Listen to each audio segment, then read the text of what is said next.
Hark the herald engines sing. The off-season is over and it's time to go green. Here we are with the 14th running of the great virtual race, the Daytona 500, presented by Rev Limit Workshop.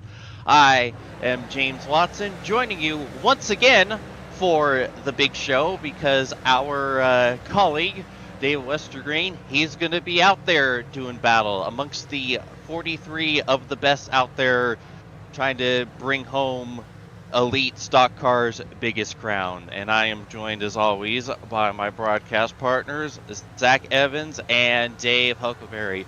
First of all, Zach, it's the big one. What are you looking for? It's the big one. I guess I was premature in firing you at the end of last week's broadcast following the duels, as it turned out, but happy to have you aboard for the crown jewel, let's be honest, of the Belly Up Sports Cup Series season. Everybody looks forward to the Daytona 500, and they look forward to it just a little bit more in the A season. I don't think you'll get a lot of them to admit it, but let's be honest. It's January. February's right around the corner. The real life Great American Race is just a few weeks away.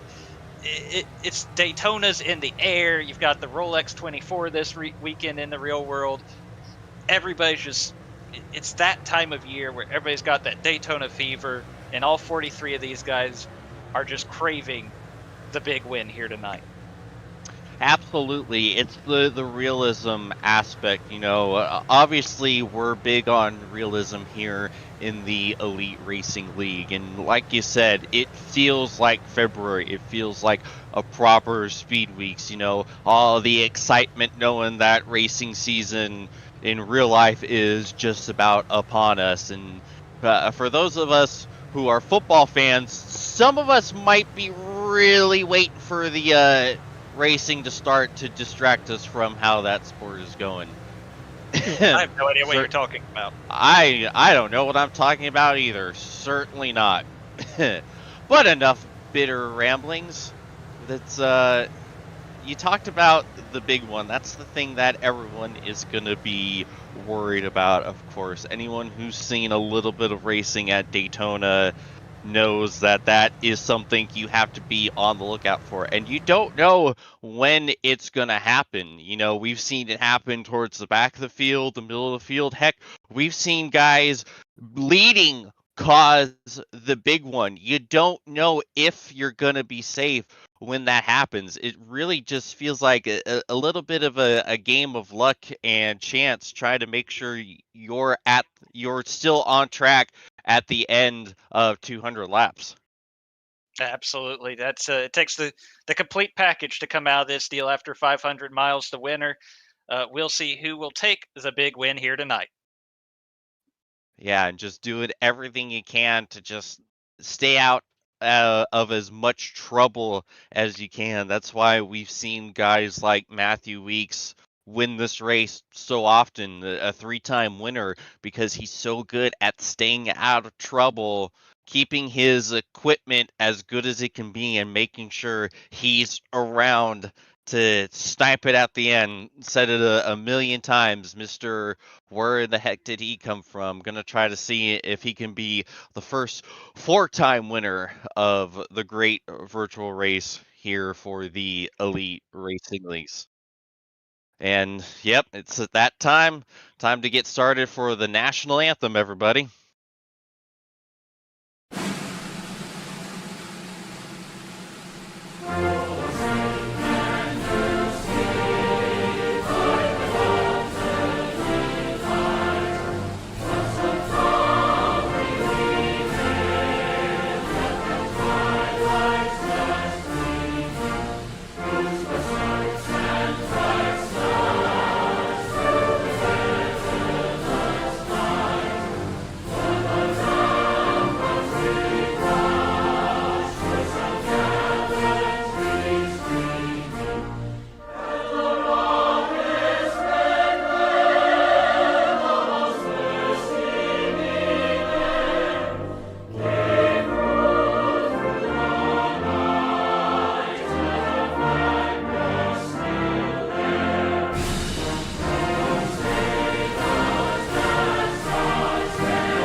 Alrighty, what an incredible flyover.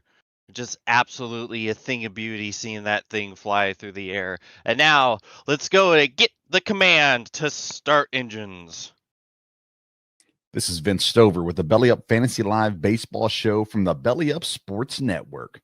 Racers, start your engines.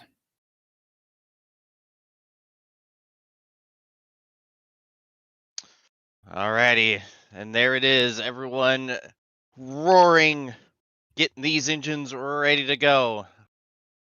And I believe it is just about time for us to get to the starting grid with our own Ken Squire, Zach Evans.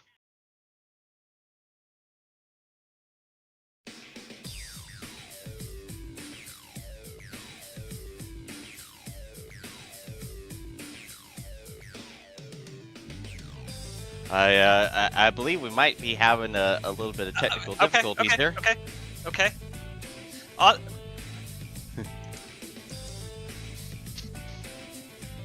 the 4D Raceware Pole Award, for the first time in his career after setting fast time in qualifying 1 week ago, Harrison Talon will lead the field to the green flag, with NASCAR Coca-Cola iRacing Series race winner Daniel Falkingham alongside on the front row. Scott Crump rolls off third, sporting the colors of Paul Conrev on his new Lake Norman Chevy. Josh Chen, a 7-time winner in the P1 Broadcasting Elite IndyCar Series, starts fourth in his Belly Up Sports Cup Series debut. Tate Lytle has 17 Cup wins in his Belly Up Sports career. Can he make it 18 with a Daytona 500 win? He starts fifth alongside Trey Eidson, the Open competitor, making his second 500 start. 4 virtual Harley J. Earl trophies sit on row 4.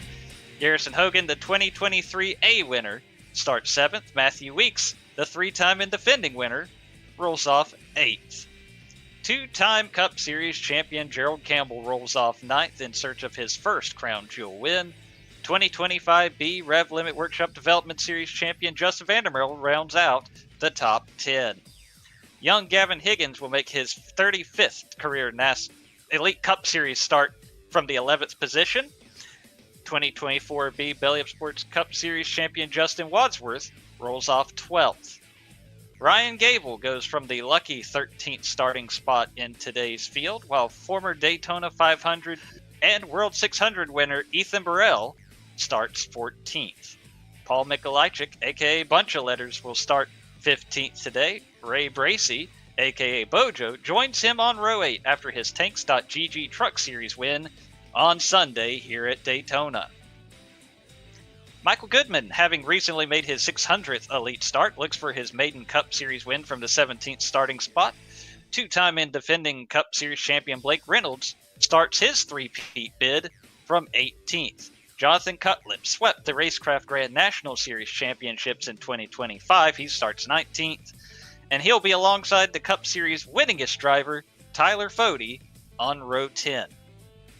Second-generation elite competitor Jaden Racimus starts 21st in today's field. To his outside, the inaugural Daytona 500 winner looking for his first win in 180 Cup Series starts, Chad Frankenfield. Josh Adams, a 6-time winner in Elite's Premier Series and multi-time 500 pole sitter, starts 23rd. Ty McIntosh in that vibrant purple Ford for South Shore Racing rolls off 24th.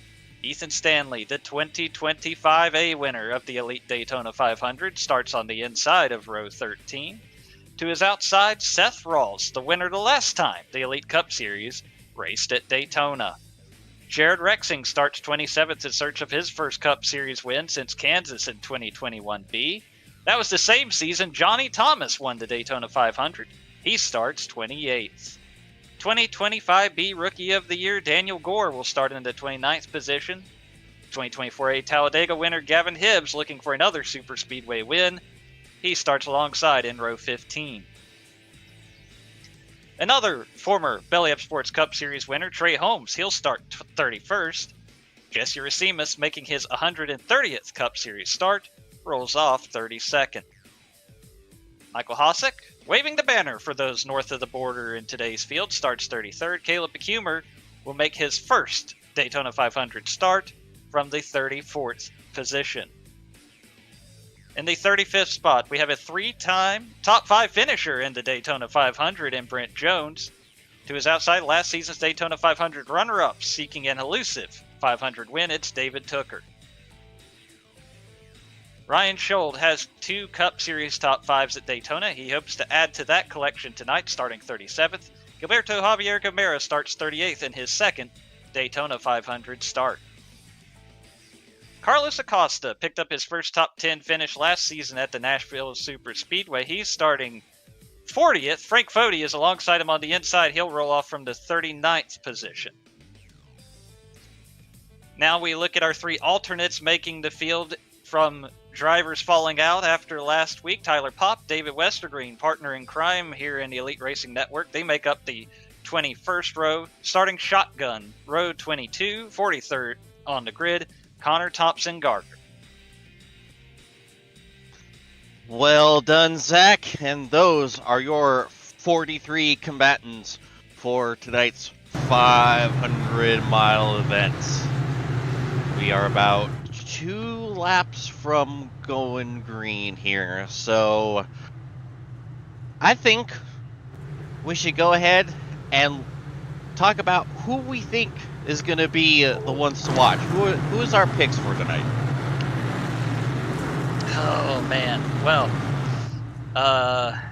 if I have to make a pick, I mean, it's so tough with this field, but I feel like you can never go wrong in a long-distance race. Taking Matthew Weeks, obviously a 3-time Daytona 500 winner, looking to make that 4-peat, like you said, leading into the broadcast tonight.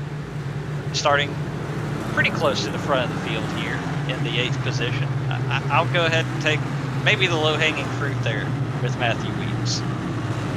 You're darn right, that was low-hanging fruit. That was my pick. I gotta figure something else out. Alright, I'm gonna go with the other low-hanging fruit of our 2-time reigning Belly Up Cup Series champion, Blake Reynolds. I think this is a fantastic opportunity for him to try to see if he can get his first win in this race. What about you, Dave? What are you thinking here? I think I'm going to take Justin Wadsworth tonight. I feel like with Pro Edge on the side, he can probably put a finish up there. I think the end of last season didn't end the way he wanted, and he's going to come out hungry. It's a good pick. That is absolutely a fantastic pick. See everyone single filed out, making their way down pit road here.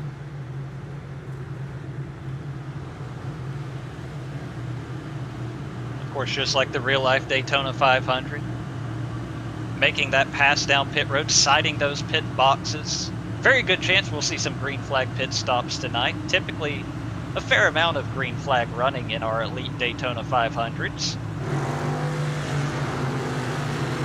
Yeah, you would hope at any rate, because this is going to be a long race, 500 miles. This is a long event, and you don't want to cause a whole bunch of cautions and have this race be even longer here.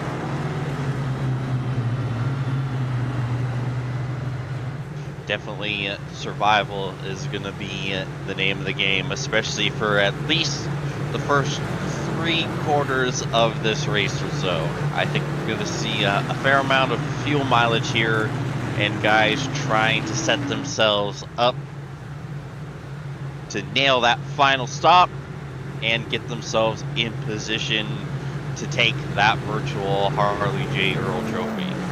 And to that point on the fuel mileage, remember here in the Belly Up Sports Cup Series, we do not have the stage yellows, the stage cautions like in real life. So it kind of, even though it's the super speedway racing, it almost starts to feel like an Indianapolis 500 instead of a Daytona 500 when we get those long green flag runs, because the tiniest fuel saving on the first green flag run multiplies as you get further and further into the run. It can make a huge difference as we go towards these 500 miles. Absolutely. And here we go. All the pomp and circumstance is over. The time for talking is done. The pace car will make the hard left-hand turn onto pit road. Harrison Talon gonna lead us to the restart zone. Green means go, and we are underway in the Daytona 500. Good jump from our pole sitter already. Not necessarily the greatest of jumps there towards the middle of the top 10. Saw a little bit of gap. Thankfully, no real checkup or anything. As everyone's getting wound up and the energy builds. Who's going to do it? Who's going to lead lap number 1? Falkingham and Talon are side by side going down the back straightaway. And you see Falkingham, he makes the jump down to the inside in front of our pole sitter. And it looks like outside pole, Daniel Falkingham, he's going to be the one. Lap 1 goes to the 39. Now that leaves Joshua Chin leading that outside lane. Saw already the conveyor belt there, Zach, already getting started on lap 1.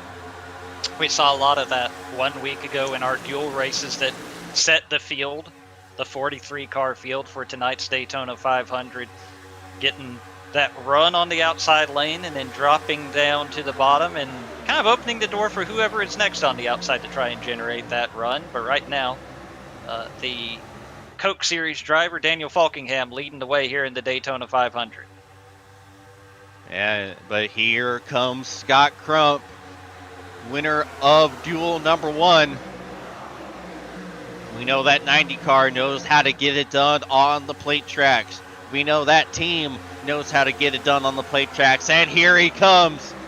Scott Crump edging out in front of the 39 of Falkingham. Meanwhile, we're starting to get 3 wide towards the back. See Ray Bracey. Obligatory mention of Ray winning on Sunday. Here he comes leading that 3rd lane. See Trey Eidson, he's making his way up towards the fray. He jumps behind Joshua Chin. Seeing a lot of shakeup already in that top 5. Daniel Falkingham, leader of that last lap, he now finds himself 5th on the inside lane. Already a lot of moving and shaking there, Zach. Yeah, a little bit surprising, but at the same time, not. You know, I mean, there's guys that are going to be, maybe didn't qualify the best in the world or didn't have the duel they want. They're going to want to get to the front of the field, and vice versa. Some guys that are going to be happy to slide to the rear here and just try to ride for the start of this 500-mile race. Yeah, let's be real here. We know that there is a huge amount of talent in this series. But you know, with this amount of talent, there's also a lot of aggression that follows it. And we're seeing that aggression on full display here already. Someone that I'm a little surprised to see aggressive right now, Matthew Weeks. He's towards the front, leader of that last lap. But here comes Falkingham, pulling the conveyor belt down to the bottom. As Crump leads that outside, getting shoved along by his former teammate, former champ, Justin Wadsworth.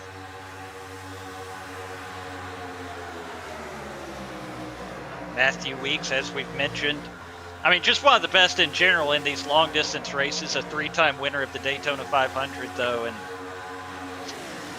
normally these long-distance races, it's hang around and get there till the end, but Daytona is always just a little bit different because of the super speedway nature, so not a surprise to see him near the front of the field at this point in the race, although it's normally not when we see him at the front of the field in these long-distance races. Yeah, I mean, heck, my very first appearance on the Elite Racing Network was the 25A Brickyard 400, a race that was won by Matthew Weeks in Classic, taking the lead towards the last couple laps and bringing it home. So my trial by fire was watching that 11 car pull off the win in the full-length race. We see Scott Crump is now out in front. He is going to lead the lap, but here comes Wadsworth around the outside.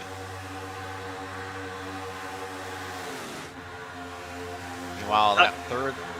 Go on, Zach. Huck touched on it when we were opening up the broadcast tonight, making his pick.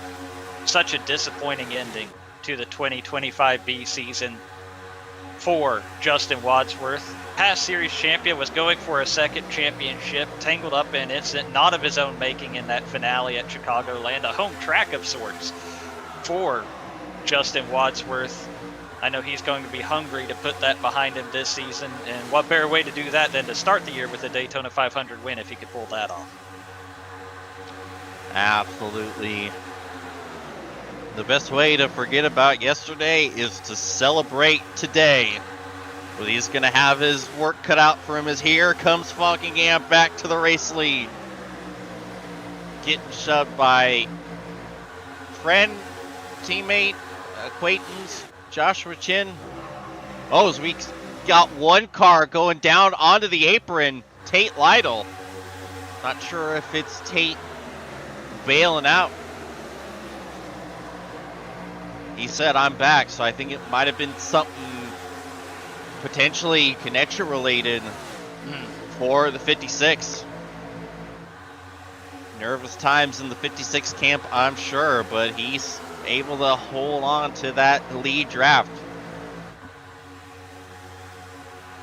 That's definitely not something you want to see this early in the race. It's kind of just puts you in an uneasy state for the next 3+ hours. Yeah, and you're already in a massive state of unease as it is. Like, we've already talked about it a million times. This is the biggest event of the year for the stock car side of Elite. There's a lot that goes into it. Everyone wants to win it. So you already have that anxiety basically pegged. You know, even I feel it as a broadcaster. I'm anxious being a part of this race. I can only imagine what it's like for the drivers down there.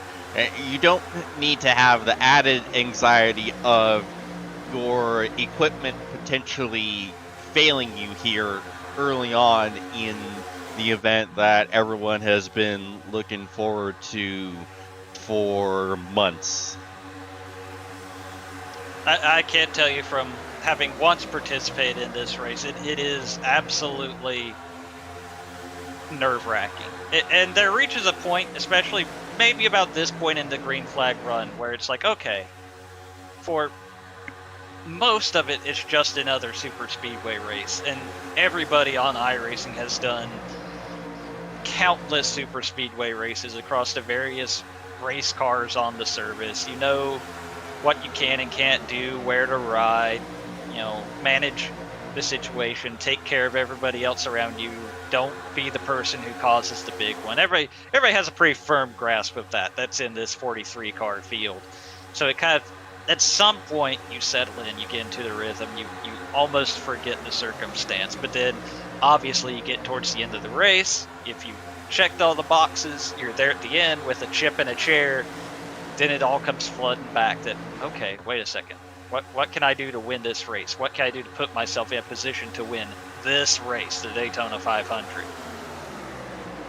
Absolutely, and that is the time where you throw the brain out the window and go, all right, full throttle, 4 wide, here we go. I'm exaggerating, of course. Hopefully, oh, we got the wreck already towards the back. We got a first big one of the night.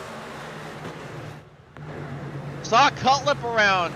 I think maybe Seth Rawls, not sure. But already don't know what happened with that. But caution number 1 happening on lap 12 here. Let's see. Somebody gets into the wall, it looks like. Was that Seth Yeah. Rawls, maybe? I think you're right.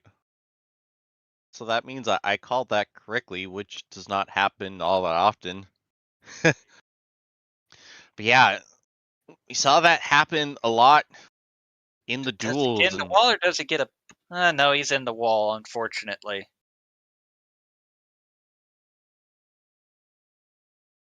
Yeah, So- see the...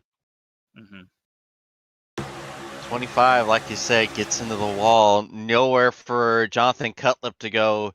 Turns the 25 down into, I think, the 27 to Trey Eidson, and then Well, down you're the right. 5 goes into the 86 of Blake Reynolds.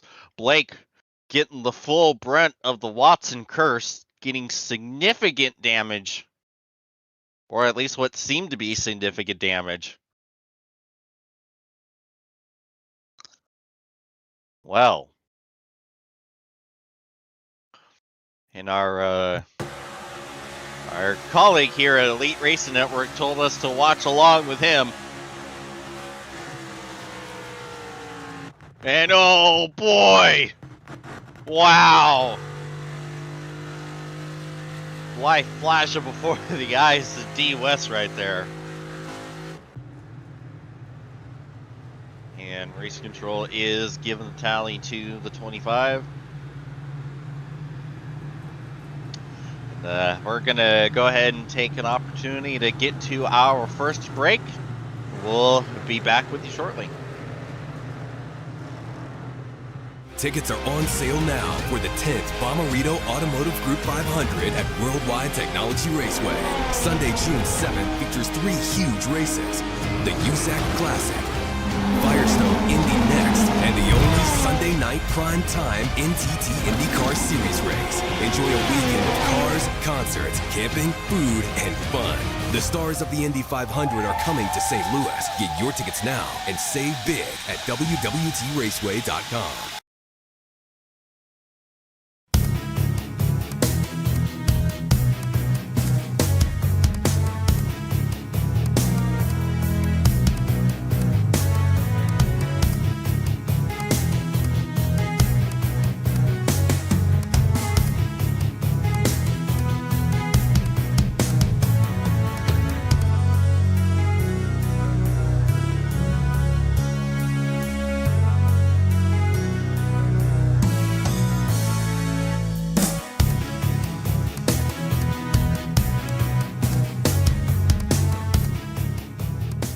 Blue Egg Marketing. Rev up your business with Blue Egg, your marketing pit crew. Turbocharge your lead generation with experienced drivers that can navigate the competitive track to connecting with your customers. With Blue Egg, you're always in the pole position, leading your brand towards victory lane. So don't spin your wheels, accelerate success with Blue Egg, fueling small businesses to win big.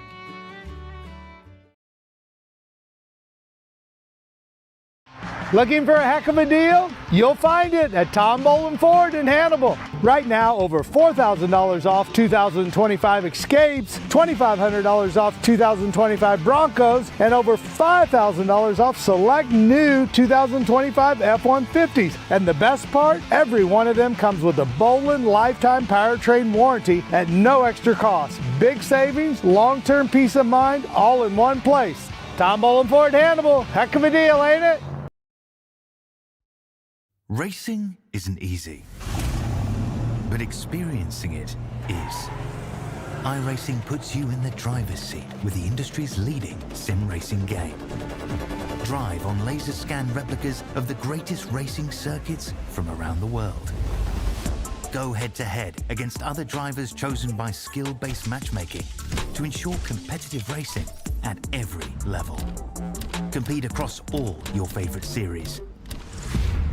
In officially licensed cars, engineered to deliver the most accurate driving experience possible.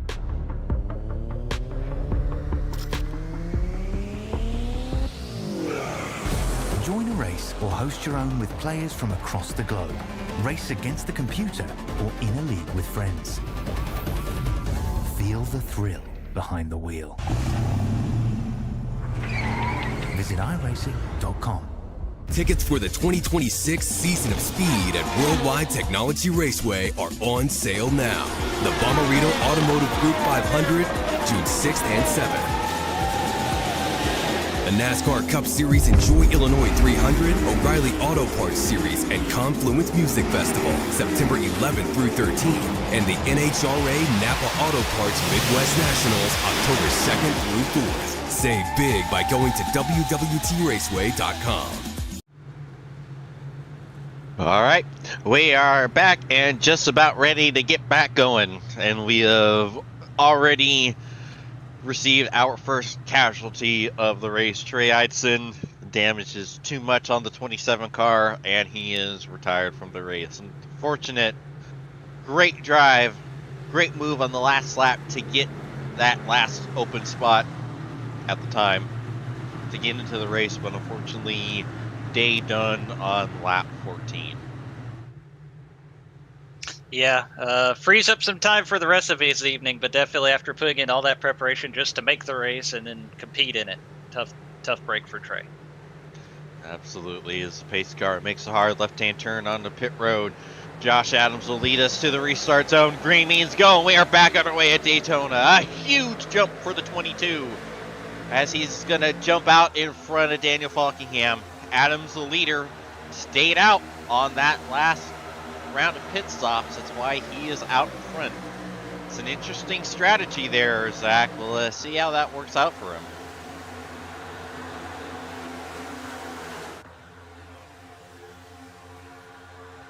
You see side by side for the lead going down the back straightaway. You see these cars are wiggling, getting some serious bumps going in to turn number 3. Hibbs shoving Adams, Crump shoving Falkingham.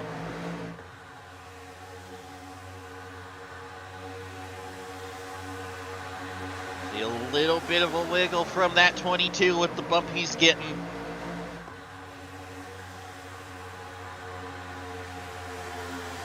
Already some aggressive pushes.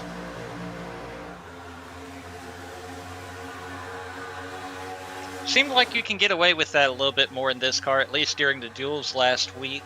We'll see how that carries on throughout the night, but I feel like we're gonna see a lot of that fairly aggressive bump drafting. Yeah, I mean, I suppose with how these cars are designed and just overall having a little more grip than,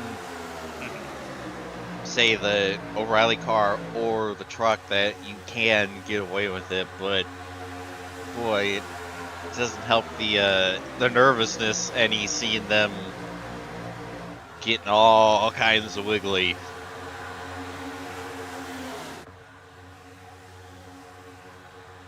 So you see Crump leading that outside, trying to get out in front, getting shoved by Garrison Hogan. He's making his first appearance towards the front.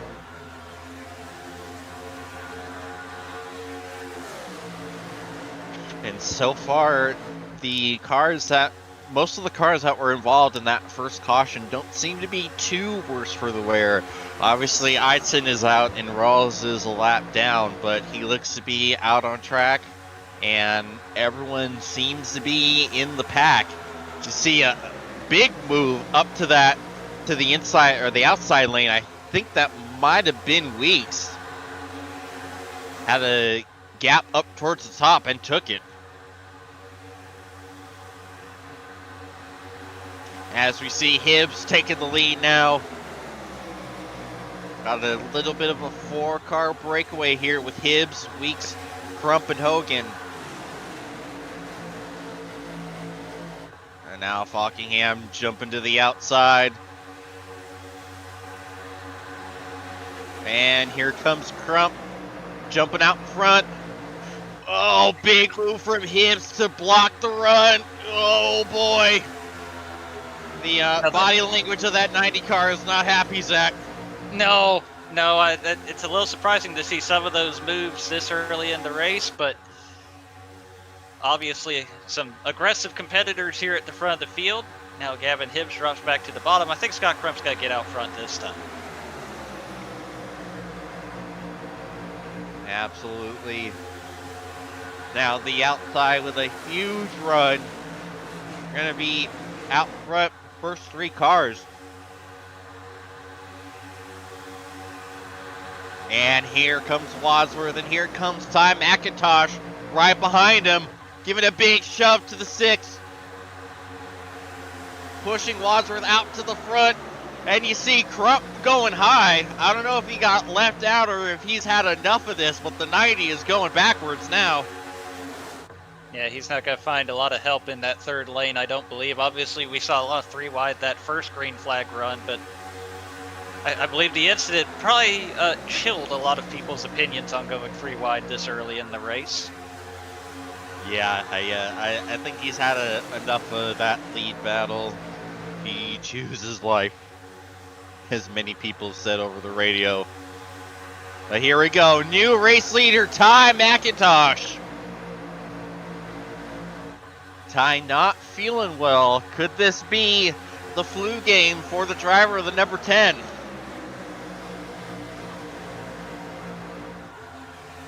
Trying to battle for the best win of his career while feeling the worst. It's funny how that happens, even in the sim, right? You get that tunnel vision or whatever it is, the adrenaline going, and I won't even say you start feeling better, but you forget how bad you feel at the very least. Absolutely. And maybe the illness helps kind of calm your mind down. You're able to focus more on something specific just because you don't have a whole lot of strength to focus on a whole lot of other stuff. And there might be something to that too, for sure. The mind is a crazy thing. Especially mine. Well, we're both talking about pixel cars going around in circles, so. That we are. And you see it, oh, just as I was about to point out how far ahead the outside lane has got, a lot of cars jumping down to the inside. You see Connor Thompson Gardner started this race shotgun from the field. He's now in the top 5. Biggest mover of the race by far. I mean, he's that second car there. You see the black and red 03 on the inside lane, and he might have a shot to get out front and lead some laps here. And here we go. Here comes lap traffic. Thankfully, most of them are going to catch him on the back straightaway, but a good chunk of this field is going to have to deal with him in the corners.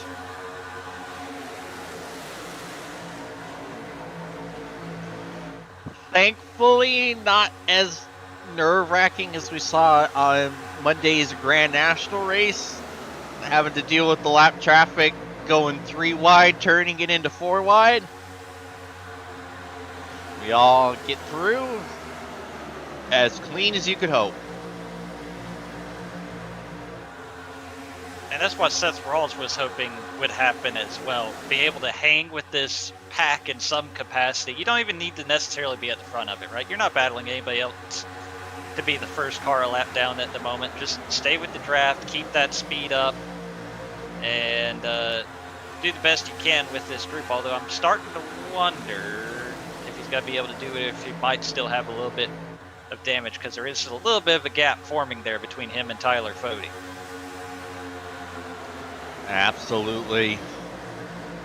And it's also big for Rawls to be able to catch this pack because he's just been put 2 laps down. So this at least hopefully helps him stay 2 laps down, and for his sake, he's definitely doing the caution dance right now. Try to get back to 1 lap down. Because it's a heck of a lot easier getting 1 lap back than you getting 2 laps back.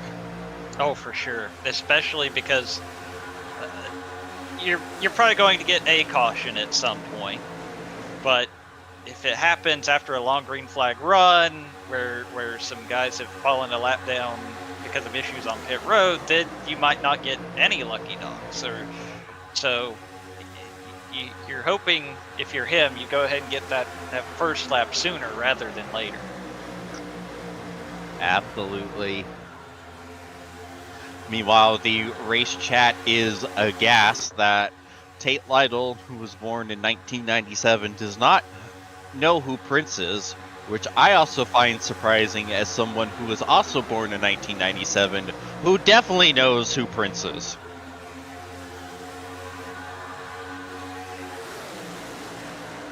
I don't know what to do with that information.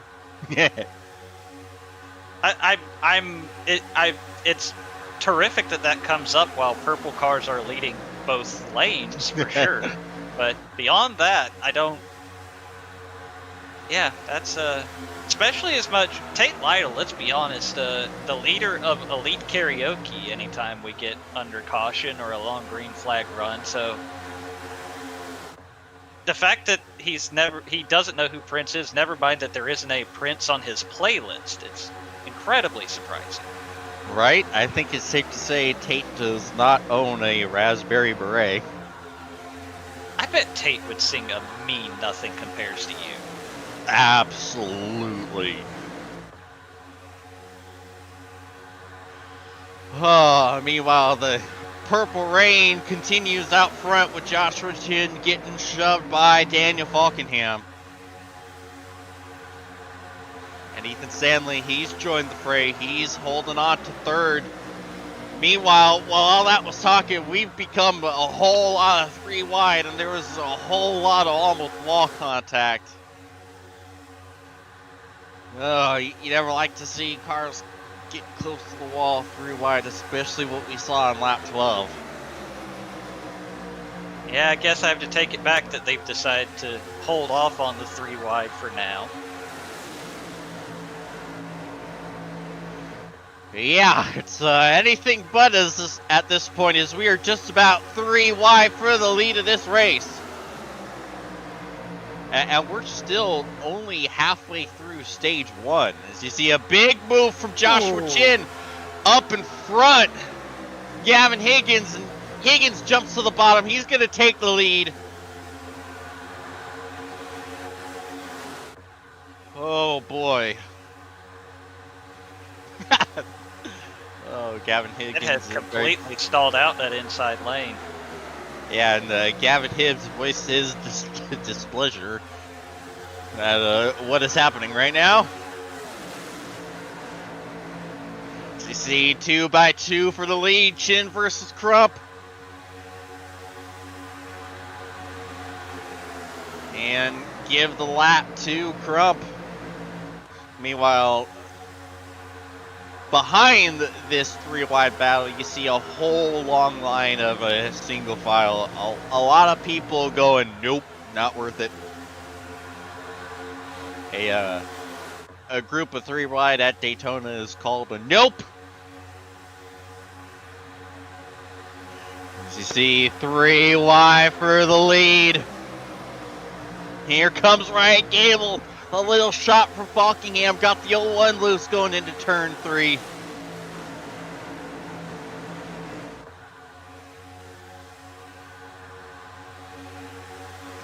And Ryan, oh, we got a car going around! It's Stanley!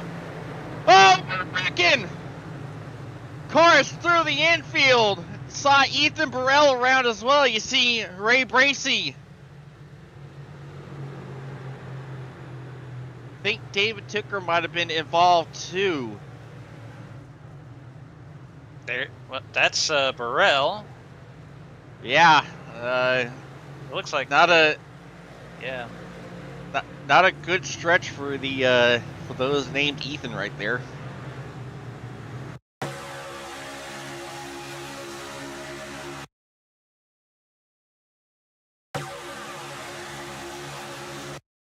Bump right there. Inside lane got stacked up a little bit. Gavin Higgins into Ethan Stanley. There's Burrell off the nose of Ray Bracey's car.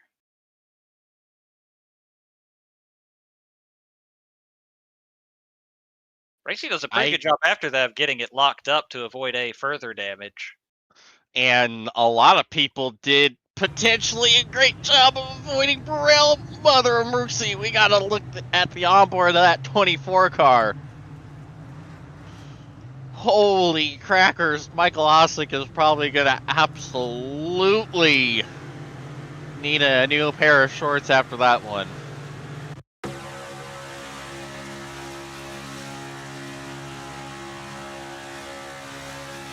All those guys running single file. That's what can happen sometimes. Yeah, bump into Adams. Tries to get back going. Not quite time. Oh,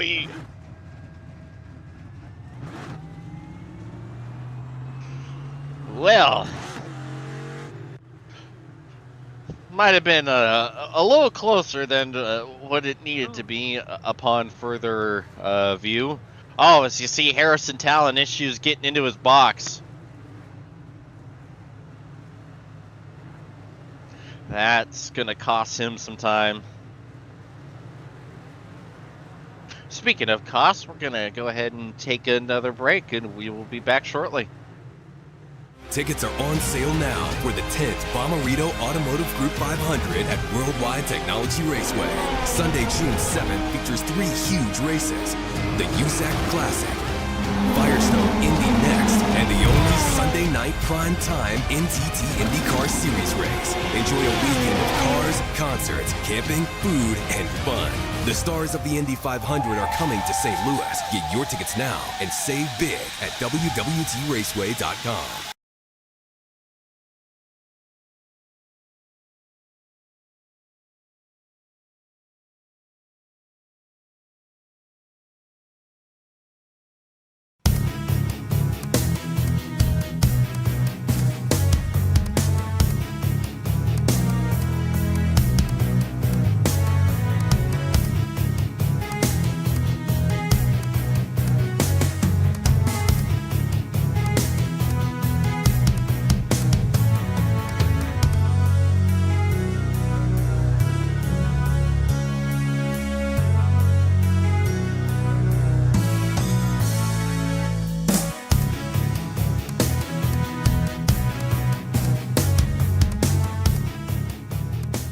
Blue Egg Marketing. Rev up your business with Blue Egg, your marketing pit crew. Turbocharge your lead generation with experienced drivers that can navigate the competitive track to connecting with your customers. With Blue Egg, you're always in the pole position, leading your brand towards victory lane. So don't spin your wheels, accelerate success with Blue Egg, fueling small businesses to win big.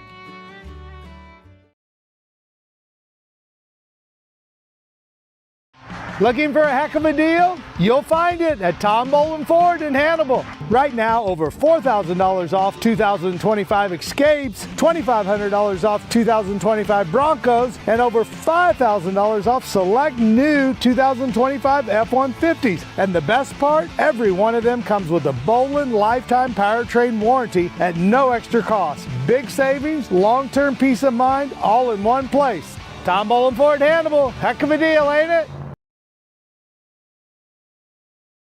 Tickets for the 2026 Season of Speed at Worldwide Technology Raceway are on sale now.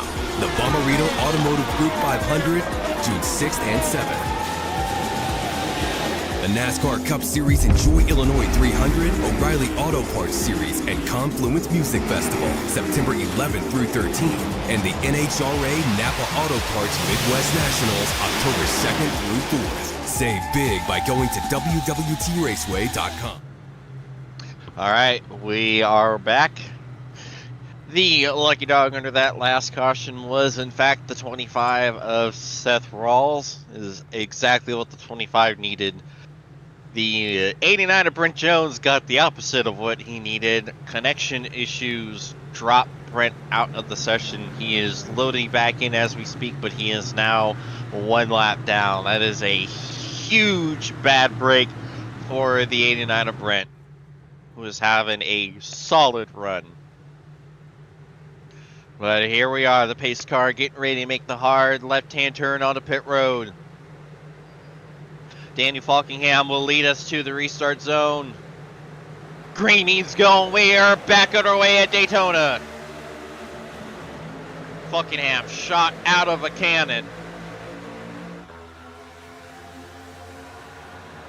It's like little unsure what lane he wants to have right now. Goes up to the outside, but here comes the inside, being led by Gable with a huge shove from Chin, and they are side by side down the back straightaway. But here comes the 39 getting a massive shove of his own, and both Falkingham and Crump are clear. And here comes Crump, jumps down in front of his Lake Norman teammate. Off of turn 4, equal as can be, but not anymore. Give the lap to Falkingham.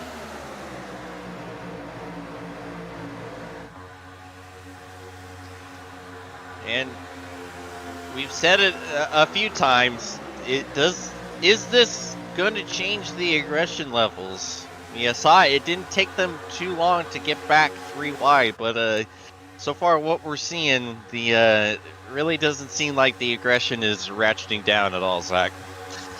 No, it isn't. You're already seeing some of those big moves from one lane to another. It's normally, I kind of made the comment in some conversations during the day. We usually have pretty clean. Oh boy, a big out-of-shape moment there on the inside lane.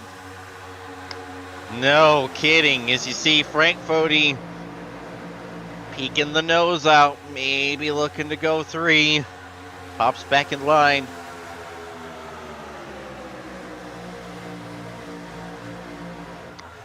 Also, I don't know if it's just the way the light's reflecting on it or if my eyes are playing tricks on me, but it almost looks like there might be a little smidge of splitter damage on the front Tyler Fody's car. I'm not entirely sure, but it just seems a little off kilter for me.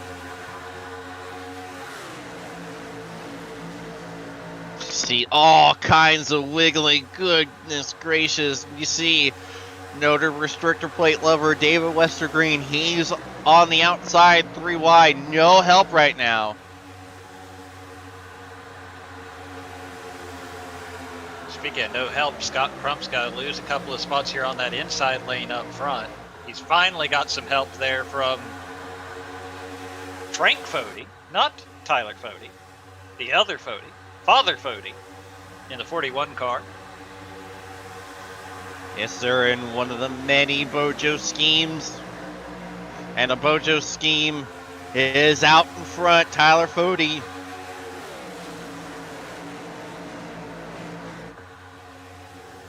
Oh, trouble! Oh no, we're wrecking! Scott Crump, turn to the infield! No caution. We say green so far.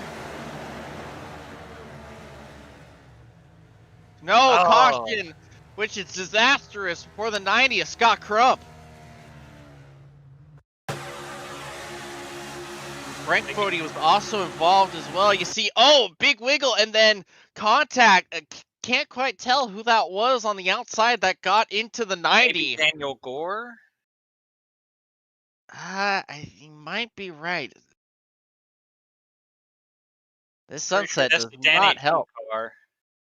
Yeah, it is. Yep. Contact into the 90, unsettles Crump, sends him to the infield. Frank Fody as well. Not sure if there was any significant damage on the 41. And trying to see if there's damage on the 90.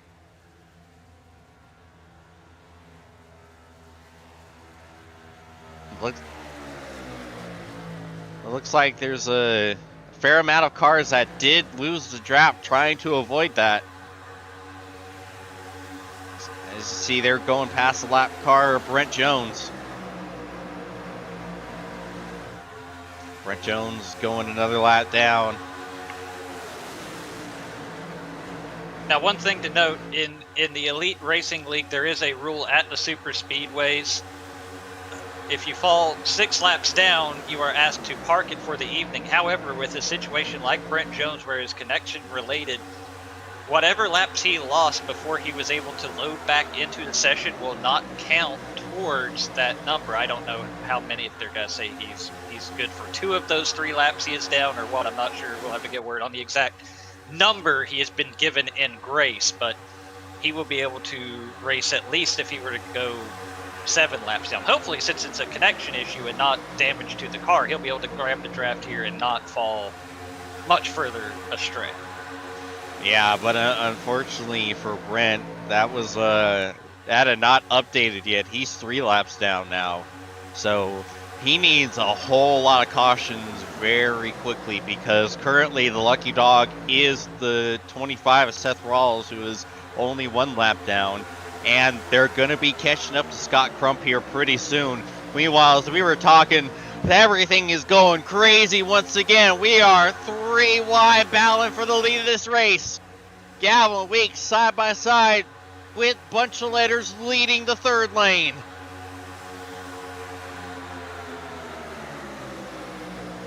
Middle lane gonna shoot the gap. The Gavel all alone out in front.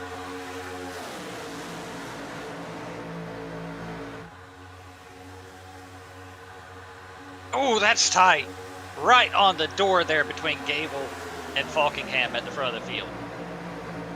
And another thing, Trey Holmes, who's right behind the 77 car, he's reporting that the temps are starting to get a little too high.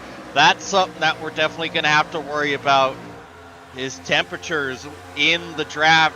Given these shoves, you can only do it for so long before the temp starts to get really high, as everyone all over the place making moves. Fellas, we got 150 plus laps to go. My word. Like 157, not 7 to go. At least I'm fairly certain. I was told there'd be no math. There it is. I couldn't let you down. Amen. C Weeks is now out front. Daniel Gore peeking to the outside, maybe trying to make a move. Last season's Rookie of the Year, really trying to make a name. Trying to put himself in contention for the crown jewel.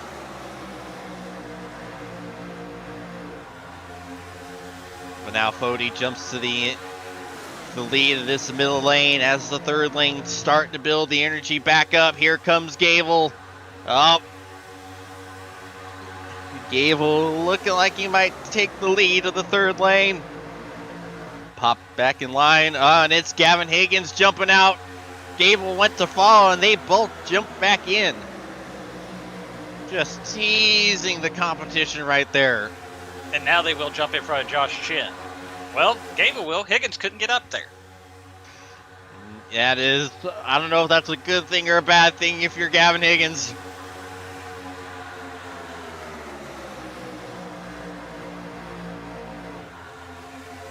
Oh, boy. Here comes Falkingham to the Falkingham. middle. Oh, and they're approaching a lap car. Yep. Got Crump. And that's not what you want to see if you're Seth Rawls. Scott doing a great job getting down to the apron, going through the tri-oval. That's not easy, by the way. No, there's no grip on the tri-oval. It's not like using the apron at Chicagoland or Vegas. There's just no grip and hardly any space. That worked out. Barely wider than one car. Yeah. That worked out as well as it was going to for everyone. Appreciate the smart driving from the 90. Meanwhile, the battle for the lead is still just as intense as it has been. Weeks, Falkingham, side by side, both getting massive shoves from behind. Saw the 11 car wiggling as they were coming out of turn 4. As here comes Chin trying to pull the third lane up.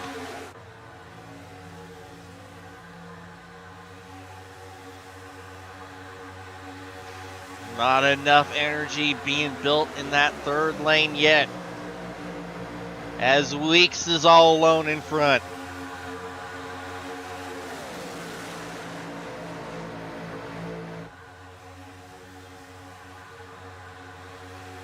Third lane getting a little better.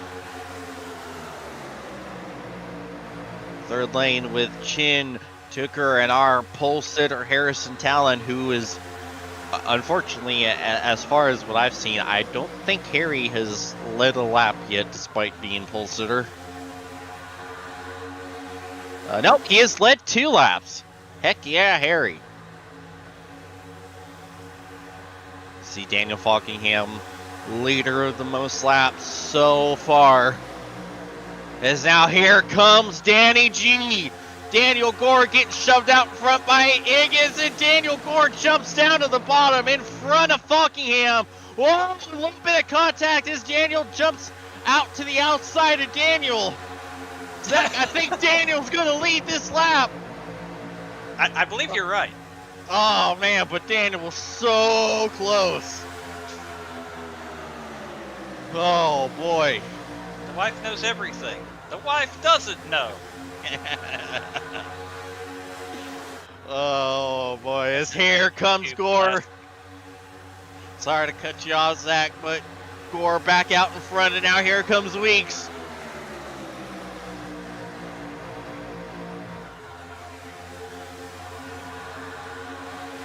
Now the Daniels are working together. Yeah. We have Daniel squared in the middle. Never mind. All Daniel all the time, and it's still going to be Falkingham getting the Daniel lead. Gore have to do to lead a lap. I know, right? And now they are making English jokes. It's going from bad to worse for Daniel Gore. Where's William White to help him out when you need him? Probably asleep. Honestly. But you see Falkingham all out, all alone out in front. Oh, we got a car that went nearly in the wall. Chin got way close, but we survived for now. Well, that has basically splintered this pack. We got a whole lot of single file now as they're already rebuilding the second line. As now Weeks is side by side with Falkingham. And we got a couple of lap cars coming up. One of Jane Racimus and the 41 of Frank Fodi about to go down a lap. And here comes the third lane again. Gore getting shoved by Chad Frankenfield. First time we mentioned Chad's name. 50 laps into this race. When does that ever happen? For better or worse. And look at the huge run the third lane is getting.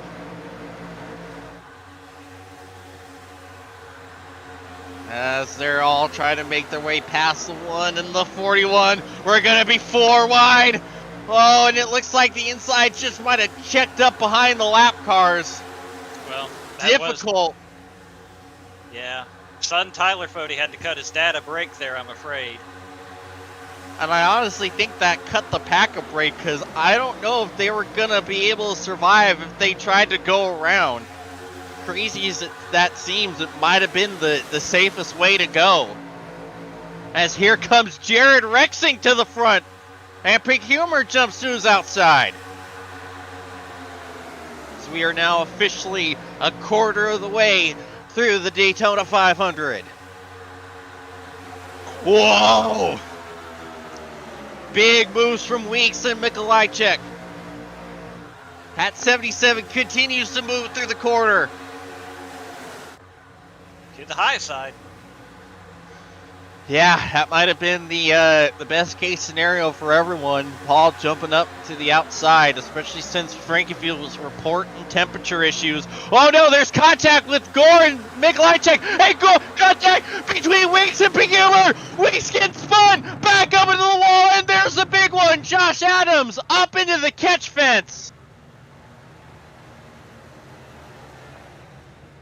Damage for David Westergreen.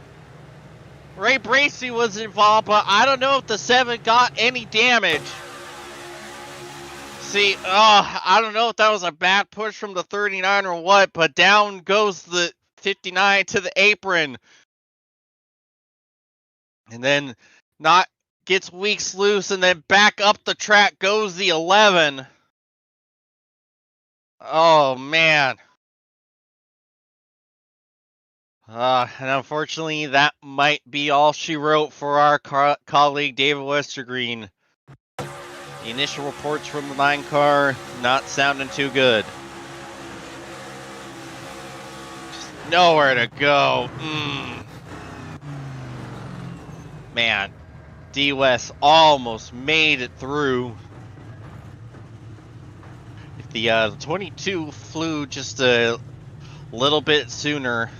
Oh no, and apparently Brent Jones might have just money shifted under the caution. Meanwhile, watching the onboard of Westergreen. Yeah, just absolutely bad luck. Oh, almost made it through.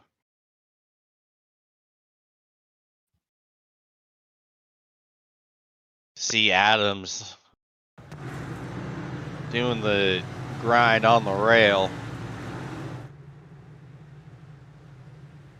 And I think we might have got a little bit of smack talk.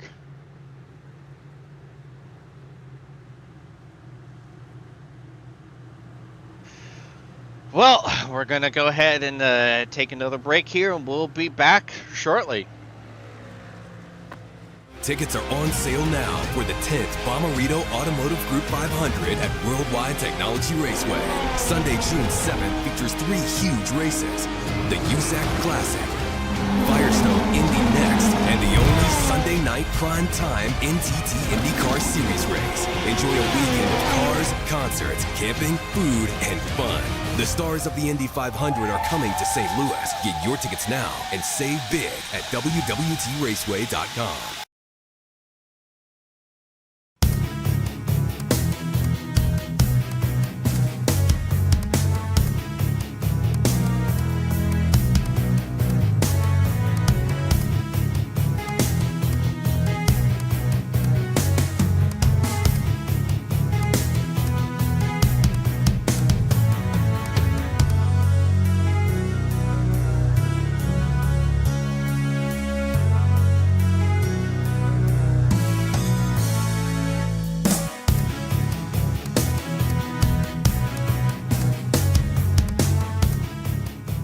Looking for a heck of a deal? You'll find it at Tom Bolin Ford in Hannibal. Right now, over $4,000 off 2025 Escapes, $2,500 off 2025 Broncos, and over $5,000 off select new 2025 F-150s. And the best part, every one of them comes with a Bolin lifetime powertrain warranty at no extra cost. Big savings, long-term peace of mind, all in one place. Tom Bolin Ford Hannibal. Heck of a deal, ain't it? Blue Egg Marketing. Rev up your business with Blue Egg, your marketing pit crew. Turbocharge your lead generation with experienced drivers that can navigate the competitive track to connecting with your customers. With Blue Egg, you're always in the pole position, leading your brand towards victory lane. So don't spin your wheels, accelerate success with Blue Egg, fueling small businesses to... Tickets are on sale now for the 10th Bomarito Automotive Group 500 at Worldwide Technology Raceway. Sunday, June 7th features 3 huge races. The USAC Classic, Firestone Indy next, and the only Sunday night prime time NTT IndyCar Series race. Enjoy a weekend of cars, concerts, camping, food, and fun. The stars of the Indy 500 are coming to St. Louis. Get your tickets now and save big at WWTRaceway.com.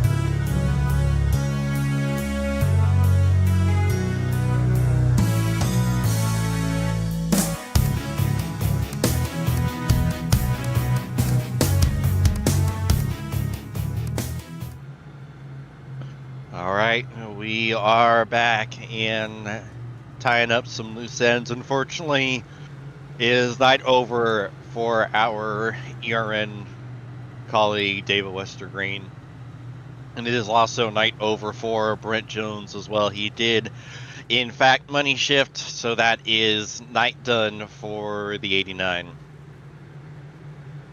So it looks like Jane Racimus and Frank Fody took waiver rounds. So Seth Rawls is back to being the first car 1 lap down, along with Justin Wadsworth, Weeks, and Josh Adams. So we You see the pace car getting ready to make the hard left-hand turn on the pit road. Paul Mikolajczyk will lead us to the restart zone. Green means go, and we are back underway at Daytona.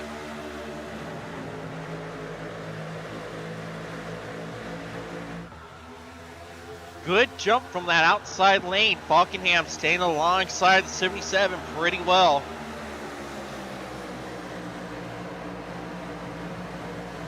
Falkenham getting a great shove from Jared Rexing. You see already the third lane starting to form, and it's not going to be surprising. We're about at go time, Zach. Lap 57 right now, only about 8 laps to go until the stage. Yeah, and of course those stage points up for grabs to the top 10 runners when we get to the end of lap 60. And those points all the more valuable this season with the change in the format. Absolutely.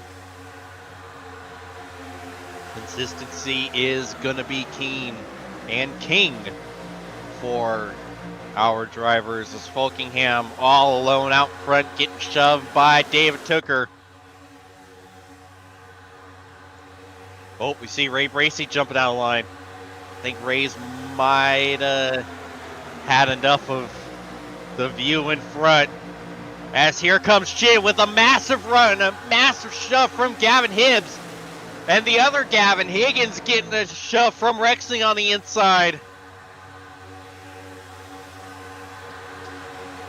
Meanwhile, unfortunate news for Dave's pick. Justin Wadsworth has retired from the race. Oh, so yeah. That's issues for 2 of the 3 race picks.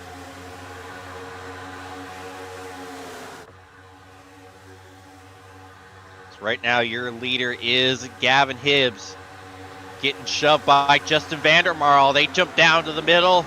Chin and Falkenham jump down to the inside. Oh, we got Higgins on the apron. Oh, everyone's trying to check up. Rexing almost straddling the yellow line. I think we might have survived this somehow. Oh, boy, howdy. That was terrifying. Oh, Vandermarl getting sideways next to Tucker. Oh, Lord have mercy.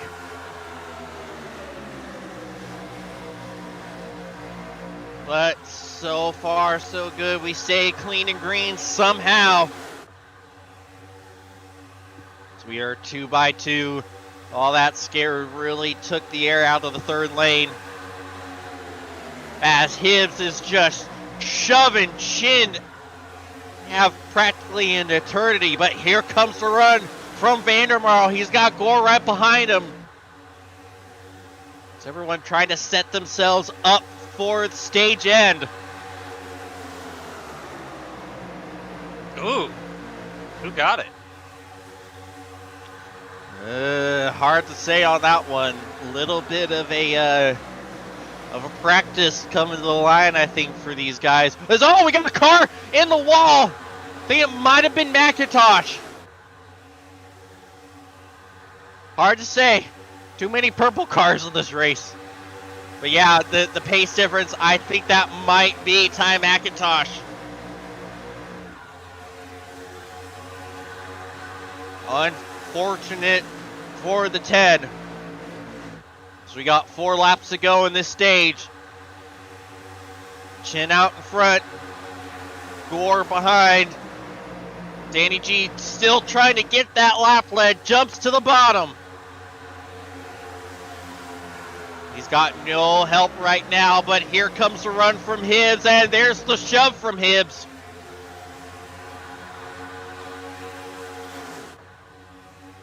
Side by side down the back straightaway.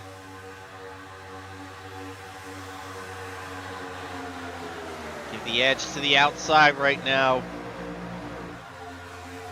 Chin's got Falkenham behind. They have been working together so well this speed weeks. Saw them pushing each other to perfection all throughout Duel 2 last week.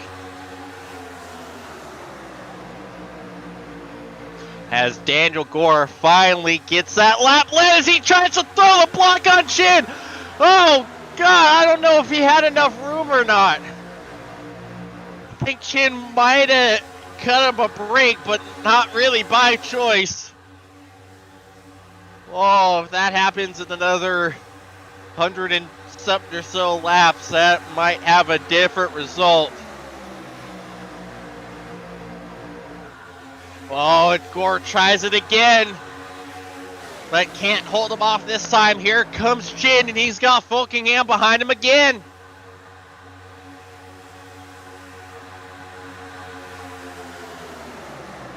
Two laps to go here in stage number 1.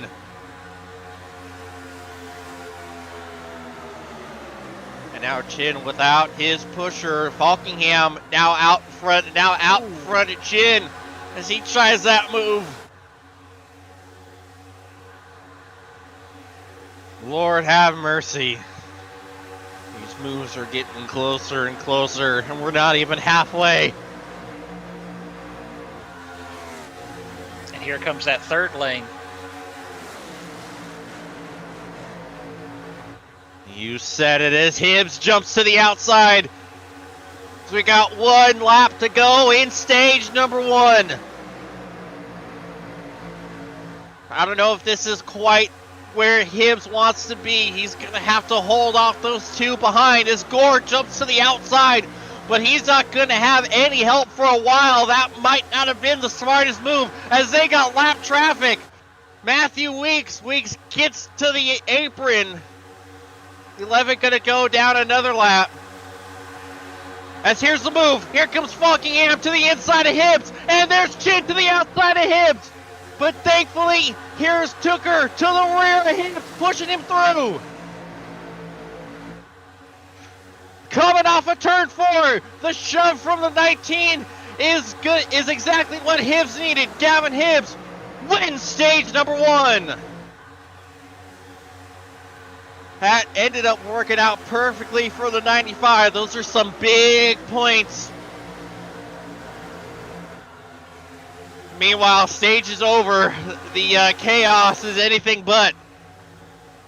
Oh yeah, we've still got a long way to go. Well, we've got a chance here going to bring up David Westergreen, involved in that last incident, has been waiting patiently in the waiting room. David, early end to the Daytona 500 for you tonight. That's the way you want it, right? You know, shorten the night up a little bit and have fun doing it. And I was having a blast, man. That was fun as hell. Just a shame some of these guys got a little squirrely on the old tires. I'll tell you, the tires are a factor, and I don't think anybody was expecting that. But they are definitely a factor. The car got real unstable. I felt really good with it. It felt like my car was a little tighter than others, but some folks I think loosened up their steering ratio, and on the old tires, this car's getting real loose in the pack with somebody like on one of your corners. Made it tough, I think, there for some guys to hang on to it in the pack, and caught us up in the wreck. I mean, caught up Weeks too. You know, he's one of the best at this, so I don't feel too bad. It's just kind of one of those things. Hate that it caught us. Well, now, unfortunately, the night is over as a driver, but still, of course, the team owner over at South Shore. What do you have an eye on here going forward the rest of the night? I have an eye on why Gore jumped to the top there coming to the stage and lost the stage points. I don't know what he was doing. But it team's good. It Ray linked out. You know, he's off the back of the pack. Ty got into a weird skirmish with Stanley. He's off the back of the pack. At this point, we're just hoping for a yellow flag probably to catch him back up. But, I don't know if it's going to happen. They're kind of in a real bad spot here. So hopefully Danny can bring it back. But I had fun with them. It's a good little group. We got Cameron Dritch on the spotter stand too. He's always super helpful to the team, and I feel like, you know, we gotten a little bit faster, and we certainly had a chance tonight. I felt like we worked together pretty well. It was just kind of chaotic there for the whole first stint in the race. Just about anybody can win this thing, man. All you got to do is hit the gas to the floor and get in the right lane, and you'll fly up to the front. So it's certainly a chaotic package right now. All right, well, we'll let you go. Sorry to see you out, but best of luck to your drivers here the rest of the way. Absolutely, and best luck to you guys. You guys always do a wonderful job in the booth. I'll be back next week for the booth, but I'll turn it over to these guys, let them finish off the night, and everybody make sure you support this group because they're gonna work real hard, be here all 4 hours. I get to check out early, but they get a full night ahead. Enjoy the race. It's gonna be a blast. I think it's gonna be an awesome finish, and like you said, hopefully one of the South Shore boys is up in the front, and also make sure you get a Bojo paint. He's the painter of all our cars. They all look amazing. Make sure you check with him, get a paint.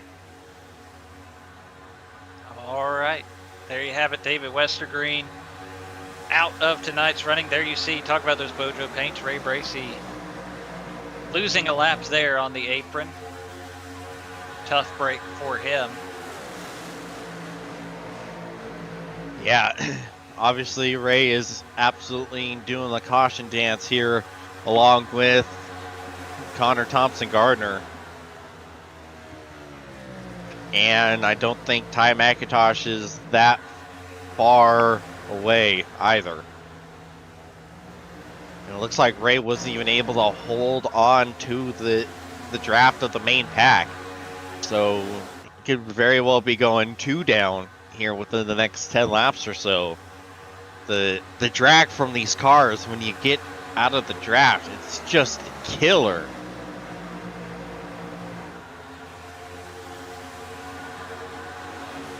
We see the pack called it about to lap Ty McIntosh. Oh, we're raking in the back. Hogan and Gallo on the wall, and Daniel Gore spinning on the infield as well.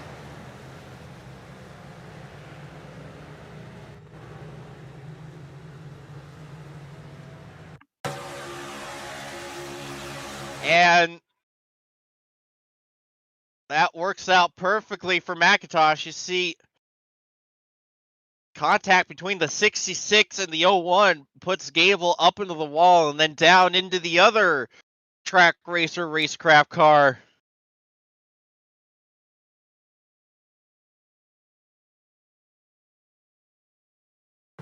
Boy.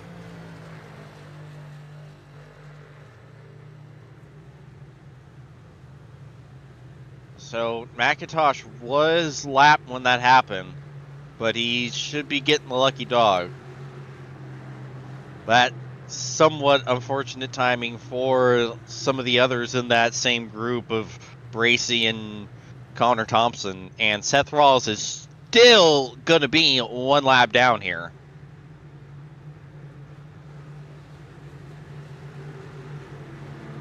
Yeah, I'm really not even sure what happened on that. Like, I don't know if it was a potentially bad bump from the 66 into the 01, but I don't know. What's your take on that, Zach? It was an odd-looking one for sure. Not really sure. Yeah, but what we can be sure of is we're heading to commercial break, and we'll be back shortly. Tickets are on sale now for the 10th Bomarito Automotive Group 500 at Worldwide Technology Raceway. Sunday, June 7th features 3 huge races. The USAC Classic, Firestone Indy next, and the only Sunday night prime time NTT IndyCar Series race. Enjoy a weekend of cars, concerts, camping, food, and fun. The stars of the Indy 500 are coming to St. Louis. Get your tickets now and save big at www.raceway.com.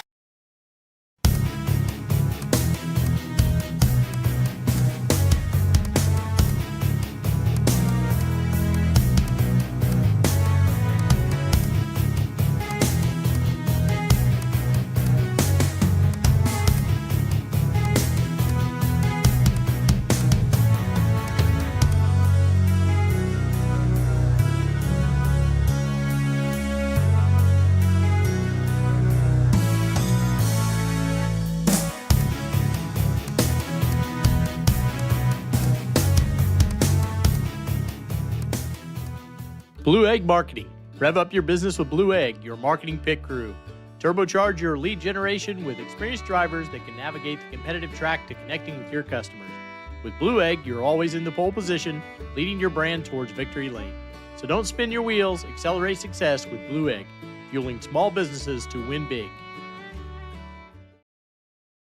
Looking for a heck of a deal? You'll find it at Tom Bolin Ford in Hannibal. Right now, over $4,000 off 2025 Escapes, $2,500 off 2025 Broncos, and over $5,000 off select new 2025 F-150s. And the best part, every one of them comes with a Bolin lifetime powertrain warranty at no extra cost. Big savings, long-term peace of mind, all in one place. Tom Bolin Ford Hannibal. Heck of a deal, ain't it?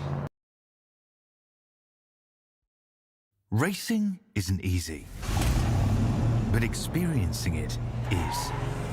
iRacing puts you in the driver's seat with the industry's leading sim racing game.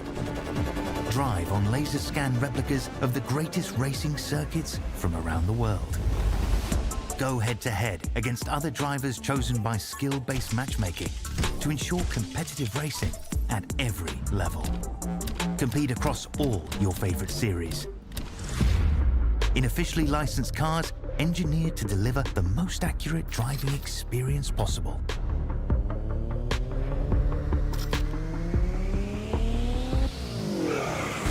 Join a race or host your own with players from across the globe. Race against the computer or in a league with friends. Feel the thrill behind the wheel. Visit iRacing.com.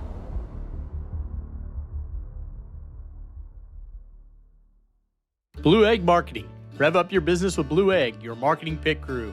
Turbocharge your lead generation with experienced drivers that can navigate the competitive track to connecting with your customers. With Blue Egg, you're always in the pole position, leading your brand towards victory lane. So don't spin your wheels, accelerate success with Blue Egg, fueling small businesses to win big.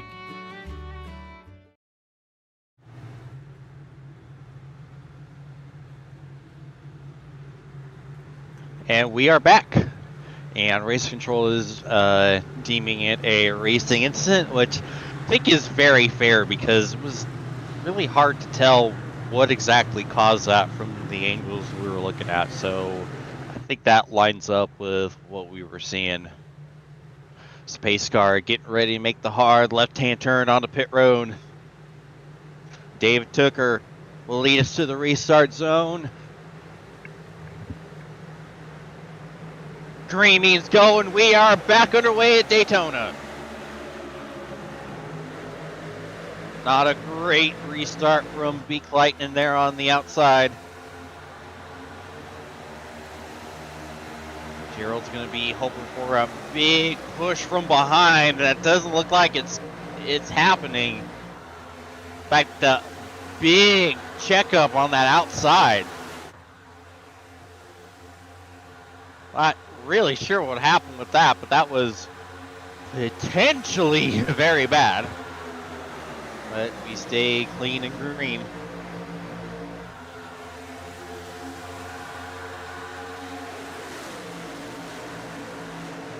To clean up some loose ends, it looks like Josh Adams has officially called it a night as well.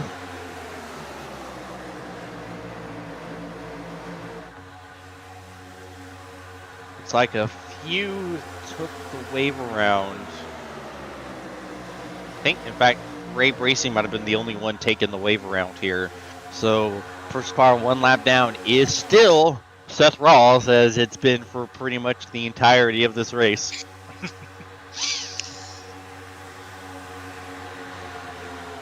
Zach, those have to be the worst races when you're a lap down and you're just praying for that break, and it just feels like it never works out, and it's hopeless because you feel like you're always gonna be a lap down. Yeah, and it's funny because it comes at, a time in our sport where you kind of know there is that opportunity. It's not like in the old days where you were gonna have to race your way back onto the lead lap if you wanted to get that chance. You get that lap down early and it's like, oh, okay, it's fine. We still got plenty of time to get that lap back, but the race keeps going on and you get those 2 or 3 cautions like, gosh, what do I have to do to get back on the lead lap?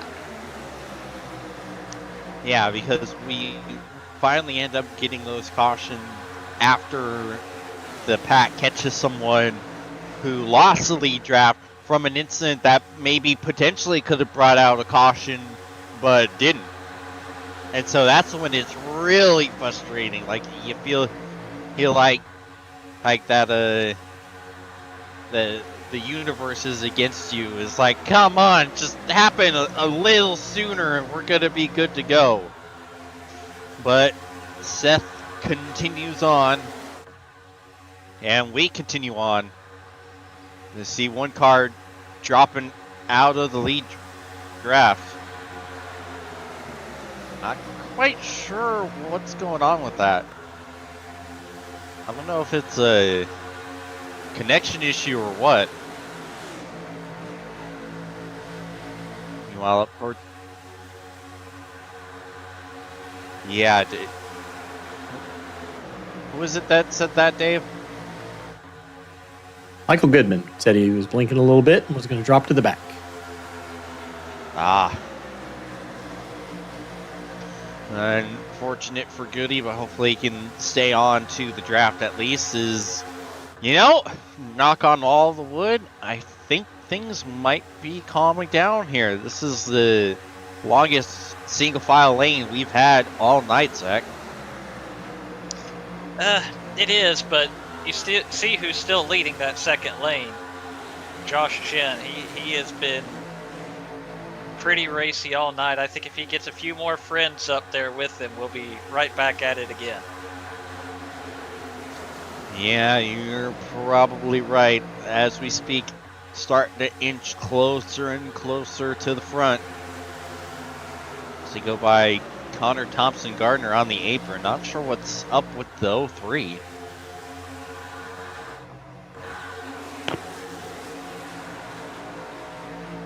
So that's 2 down now for 03.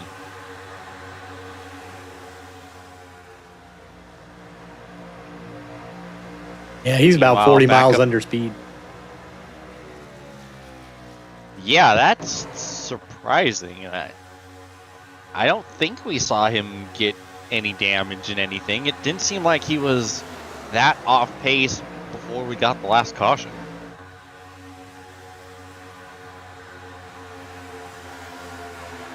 But we press on as Beak Lightning has jumped out in front of the outside.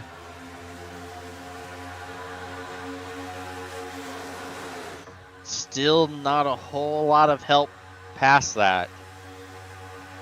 Might need another car or two to join that outside lane to get them up alongside.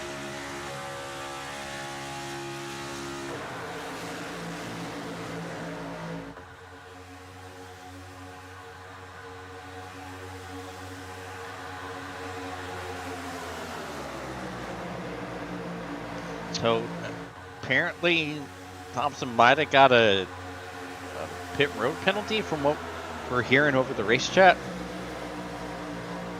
Yeah, he said he had an unsafe pit entry hold, but there was nothing that the race control could see to clear because he had a meatball at the same time.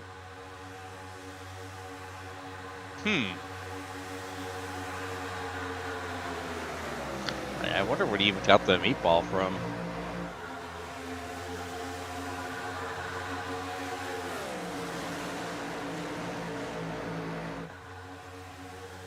Meanwhile, now we're getting a little bit of 3 wide here. Oh, and they jump back in. Man, Ryan Gable sure got close to that wall exit of 4. Oh, but here we go. Here comes the second lane. Joshua Chin dragging them up towards the front.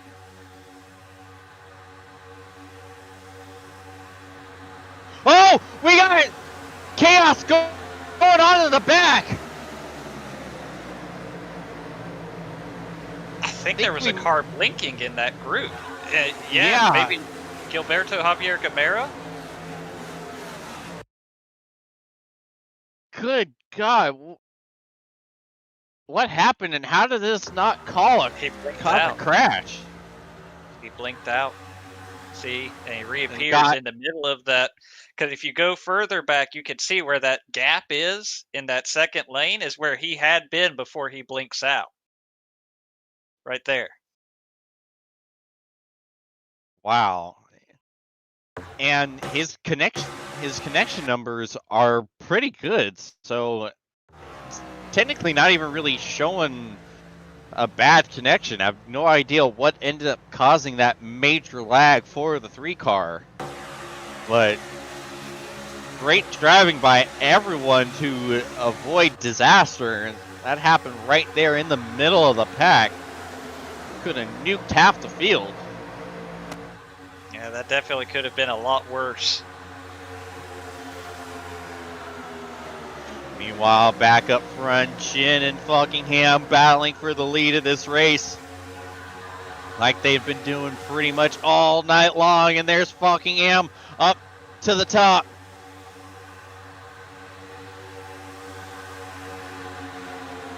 Chin getting a shove from Fody into the 39 of Falkingham.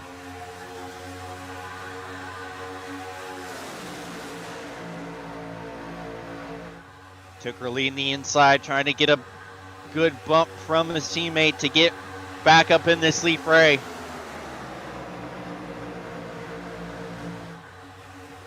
It's interesting. You saw Tyler Fody look to the outside of Chin, and that's going to force the 93 to drop down.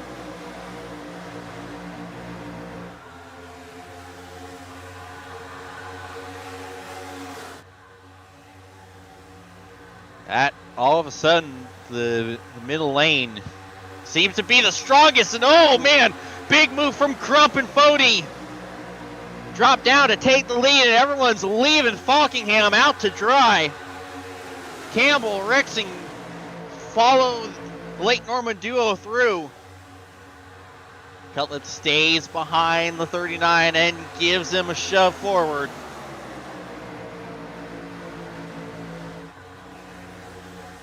See Gerald looking, considering making the move, but he stays down for now. See Rexing jump down to that open space on the inside. But here comes Gerald. Go Beak Lightning driving down the quarter mile, trying to take the lead of this race. Beak Lightning, go, go, Beak Lightning. You're welcome, everyone's eardrums.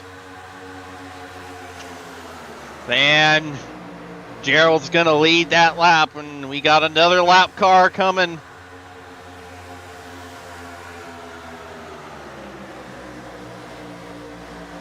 They might be able to get him going down the back straightaway. Can't quite tell who it is yet. Might be Thompson again. Oh, a big move from Rexing. It's a big wiggle from the 71 as they all go by Thompson. Speaking of lap cars, Ray Bracey had been a lap car, and now he's up to 8th. He's that 4th car on that outside lane. Whoa! Whoa! Gerald going down below the yellow. Gonna take a evasive maneuver of some sort. Holds onto it. Oh boy. That little bit of tranquility we had, it seems to be gone now, Zach. Yeah, I didn't figure it would last long. I mean, I was just happy we got more than a lap. As here comes Falkingham, makes a move to the inside. Fody blocks it off. Meanwhile, that's going to leave Rexing out to dry. And you said it, Zach. Here comes the Catman. Ray Bracey, second on the inside. Right behind Fody, giving a shove like Fody gave him on Sunday. Obligatory mention that Ray Bracey won that race. And now here comes Rexing. Just like that, he's already back to the front.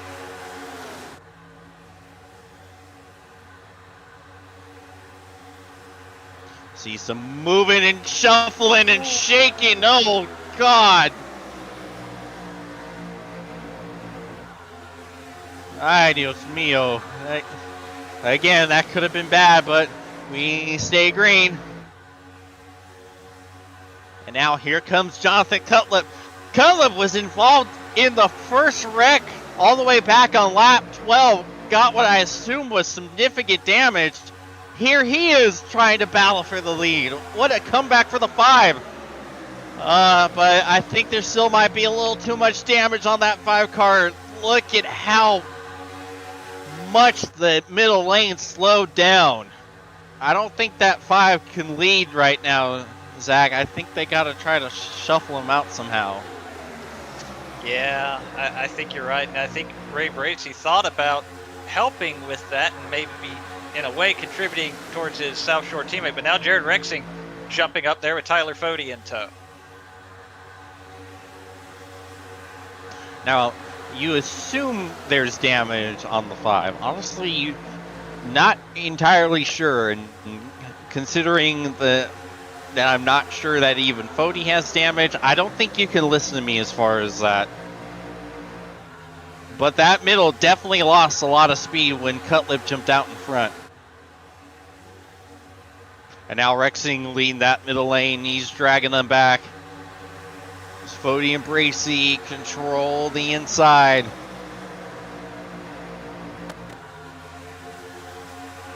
Oh, big wiggle for Jared Rexing in the middle of this pack. See more moving and shaking. Falkingham and Fody jump to the middle. Ray Bracey leads the inside. Here comes Hibbs on the outside.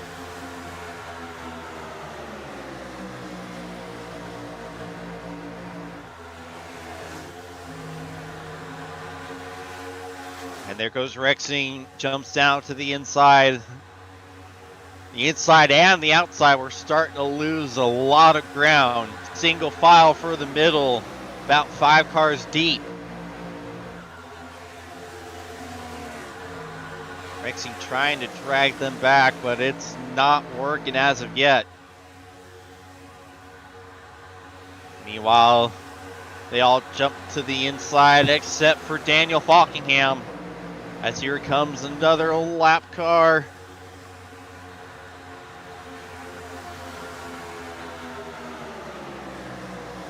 And is that Tyler Pop about?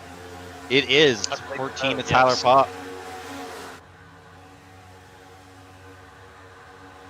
And you can hear the muffled screams of Seth Rawls as he is now once again no longer the lead car, 1 lap down.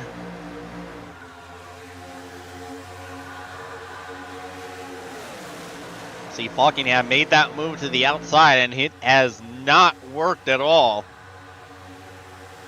Now it's working a little better. Cutlip moving him forward. Tyler Fody continues to lead.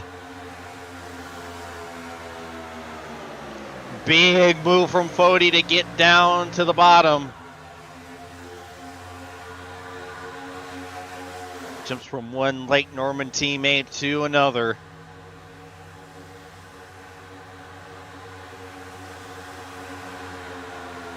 Oh, here's a move from Ray Bracey. Here comes the South Shore cars. Bracey's got McIntosh giving him help behind. Meanwhile, these 6 cars are starting to break away.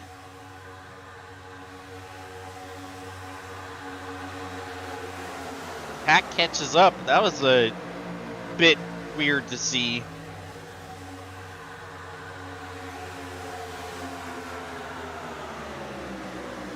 Oh man, you see Rexing all over the rear of Tyler Fody.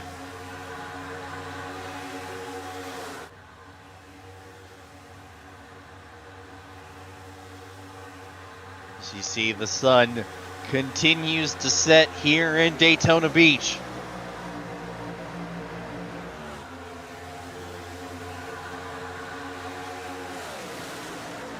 Rexing jumps to the outside. That's going to leave Fody all alone for now. But here comes Hogan. Oh no, there's contact! Bracy into Fody! And that sends Fody right back up in the track. Oh, I think that's hard on the right front for Fody. And I think that shot him up in front of Joshua Chin.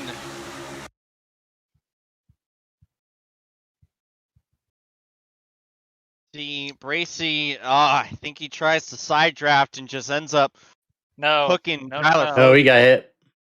The bump. Oh, The bump. yeah, I see what you mean. My apologies. Yeah. See, keep an eye on that 93 car.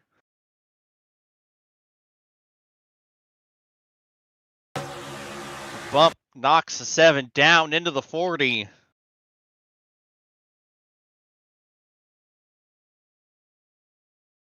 And that sends Tyler Fody back up into the wall. Nowhere for Joshua Chin to go. One of the dominant cars of the night. That is, you would assume, significant damage for the 93 car. I think I just have a difficult time gauging with Bracy kind of moving from the middle to the top there, where exactly he needed to line up that bump, or maybe even caught him sooner than he was expecting. Maybe just had too much of a run, wasn't even trying to bump him at all.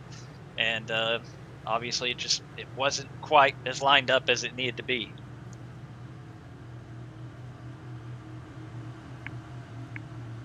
Well, this certainly shakes things up. So we're going to go ahead and take another break, and we'll be back shortly.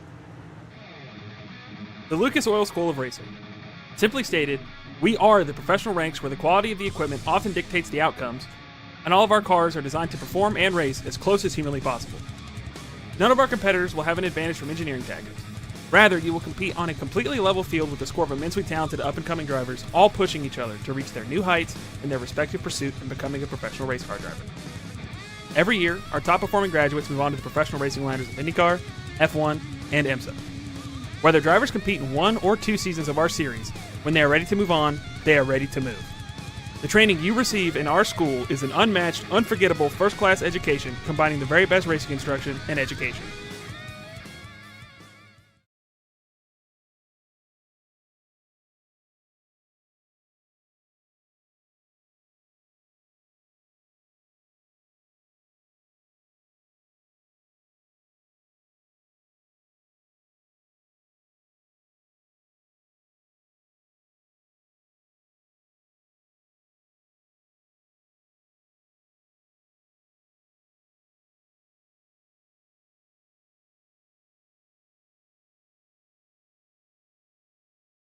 Blue Egg Marketing.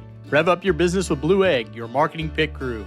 Turbocharge your lead generation with experienced drivers that can navigate the competitive track to connecting with your customers. With Blue Egg, you're always in the pole position, leading your brand towards victory lane. So don't spin your wheels, accelerate success with Blue Egg, fueling small businesses to win big. Tickets for the 2026 Season of Speed at Worldwide Technology Raceway are on sale now. The Bomarito Automotive Group 500, June 6th and 7th. The NASCAR Cup Series Enjoy Illinois 300, O'Reilly Auto Parts Series, and Confluence Music Festival, September 11th through 13th. And the NHRA Napa Auto Parts Midwest Nationals, October 2nd through 4th. Save big by going to WWTRaceway.com.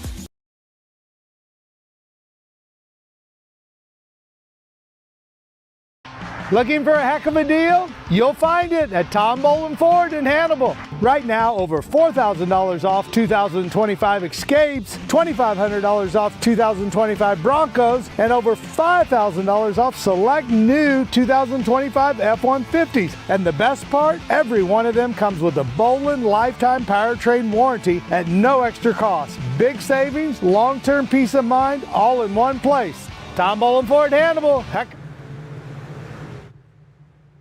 Alrighty, we are back in. Race Control has ruled that on the 93 of Joshua Chin. And so, unfortunately, continuing with the theme of the night, Seth Rawls did not receive the lucky dog. It went to Tyler Pop. So Seth Rawls continues 1 lap down. Absolutely punching the air in that cockpit right now.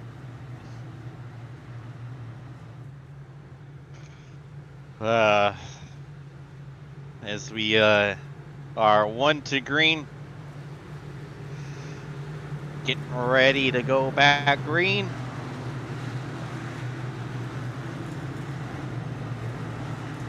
We're going to be just short of halfway when the green flag comes back out as the pace car getting ready to make the hard left-hand turn on the pit road. So Ray Bracey will lead us to the restart zone. Green means go. We are back underway at Daytona. The Catman with a great jump. Cutler right behind, and Garrison Hogan going to drop down behind the 5 of Jonathan Cutler there on the inside.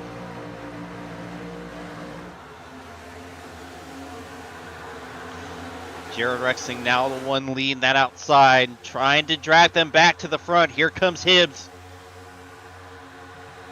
And Cutlip and Hogan go with them. Ray Bracey losing his help until Jesse Racines gets there. Now Rexing jumps in front of the 7. Man, that has cost a lot of speed for the inside. It's the outside lane flexing the muscle right now. We are halfway through 250 miles. 100 laps remaining in the Great Virtual Race.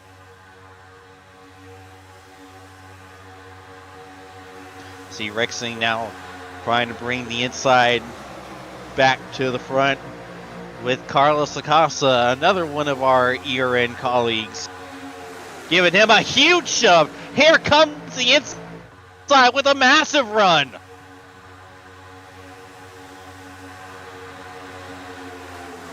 Rexing side by side with Hogan, and now he's going to be side by side with Cutler for the lead.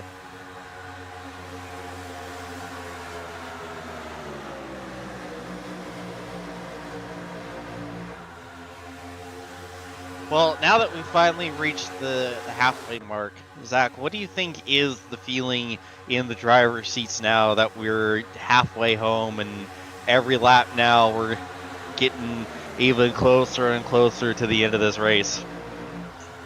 You know, I imagine it has to be a little bit anxious, honestly, because we haven't had that long green flag run we normally have in these elite Daytona 500. So yeah, I think you have to wonder, are we going to get it tonight, or is it going to be constantly having to be on your toes, waiting for a wreck around the next corner, and there's Rexing onto the apron. Yeah, not sure what happened to the 71. He's going back up the track. We're 4 wide trying to get around the slow 71. We're survive it somehow. Incredible job by everyone to avoid utter disaster. Incredible. And while that was happening, Joshua Chin, one of the dominant cars early on in this race, has unfortunately called it quits. Damage too much for the 93. As here comes Scott Crump back to the front.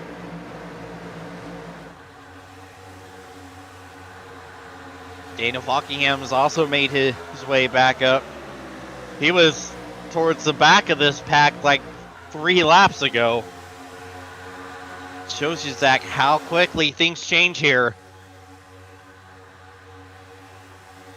Yeah, especially if you've got a fast race car like Daniel Falkingham does.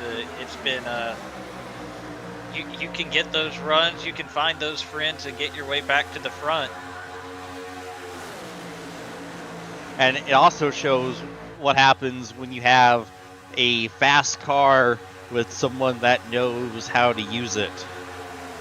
That Daniel doing a great job just dragging that 39 back up to the front, leading so many laps. Another person here in the lead that normally runs 39 would absolutely not be doing that out there. He'd probably still be mid-pack if I wasn't already caught up in one of the big ones. But I digress. See Hibbs leading this race. Ethan Burrell to the farthest up front he's been in some time. Turned around in one of the incidents. Thankfully no major dings on that Domino's Pizza Box.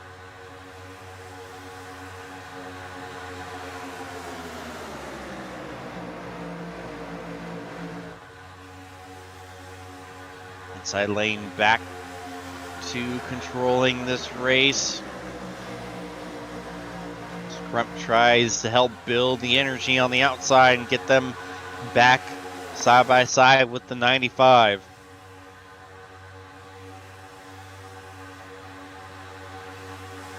Almost we've been in a little bit, but Lord knows that's not going to stay like this for very long.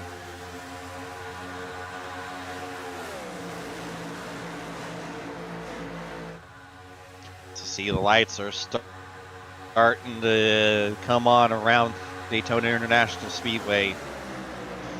And you know, I don't know if I'm in the how many people share this take, but I like it when the 500 ends under the lights way more than it ending during the day. I just think it kind of adds to the moment with it ending under the lights.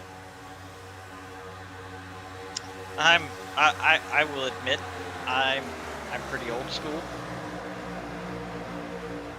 I can take it or leave it, but I might be able to break the tie, and I would like it to end in the daylight. Oh. But it's just cooler. It's just cooler ending under the lights. Well, that's what July is for, when you have the race that's under the lights. Yeah. If it's even still in July. Like when I grew up, it was always the Firecracker 400. I have no idea when it's actually raced now. At the rate we're going, it's probably going to be in November. Meanwhile, Hibbs jumps to the outside, and that frees up Ethan Burrell to take the lead of this inside lane.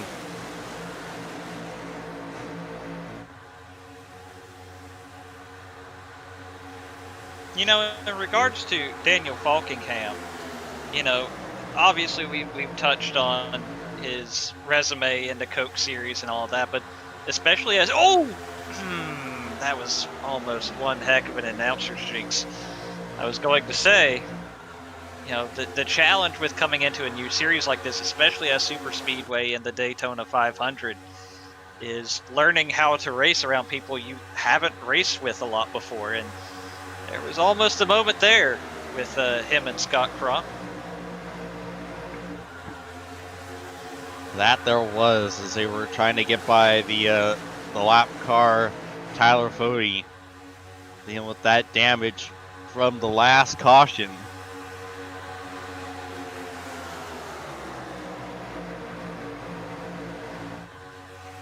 But thankfully for Seth Rawls, he is ahead of Tyler Fody right now. So if we do get that caution, it should be Seth. Oh, even better for Seth Rawls. Tyler Fody is now 2 laps down.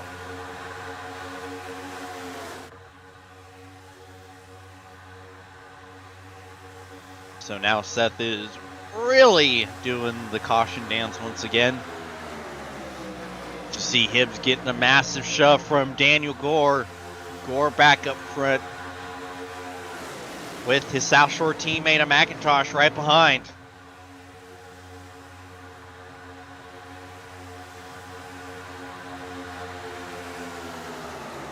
Meanwhile, the inside pulled out in front, and now Crump pulls out to the outside.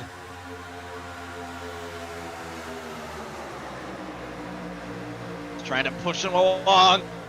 Go getting the 90 a little sideways with that bump. These hard shoves continuing to happen through the corners. I know these things are a lot more stable than your average stock car, but gosh, whenever you see bumping through the corner, you're always going to get nervous like this. My God. See Rexing up, making it 3 wide. And he's lost his help. And he sure has.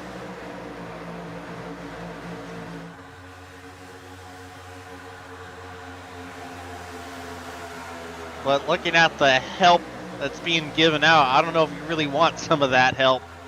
As Gore jumps to the outside. Danny G out in front. Teammate Ty McIntosh giving him the shove.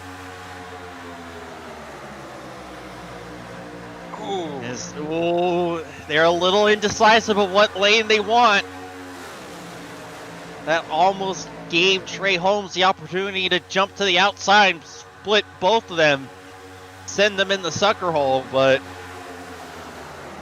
worked out as well as it could have for those two.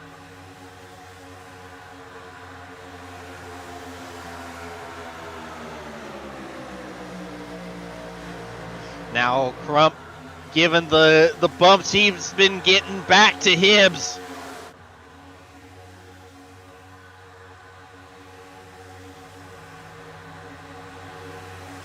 Huge run by the inside.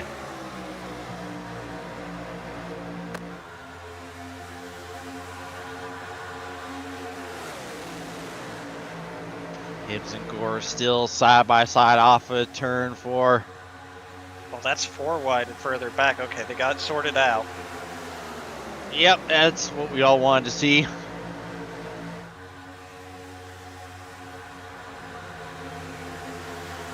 Rexing still trying to make the third lane work. Now he's going to have a little bit of help. Big Lightning behind him. Trey Holmes almost got out of line, but really don't think that was intended.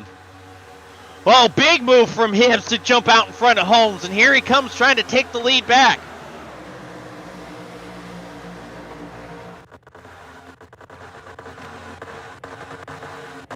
Holmes giving Hibbs shove of a lifetime. There goes Connor Thompson moving to the apron.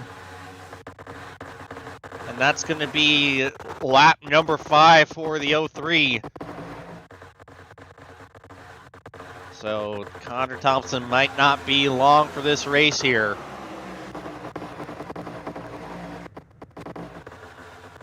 Now you see David Tooker in the Hot Wheels car. He jumped to the outside.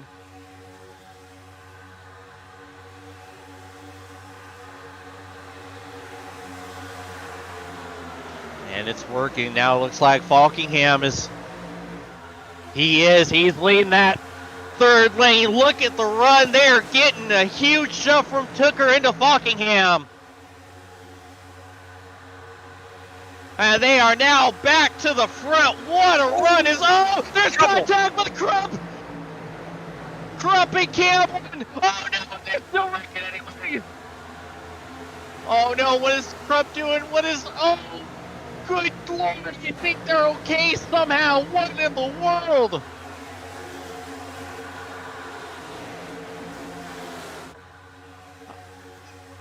Zach, have you ever? It's been a while.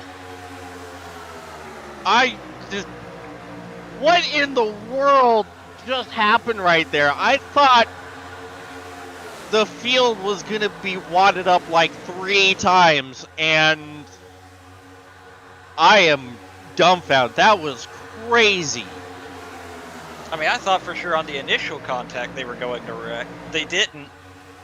And then they almost got together again. And then somehow when Crump was back on the racing surface, that didn't lead to a wreck.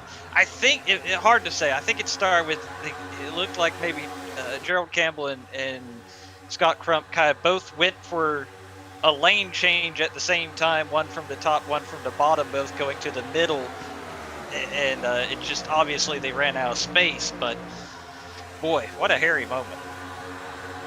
Yeah, that is like Scott Crump coming back onto the racing surface at Mach Jesus, but somehow gets it back under control.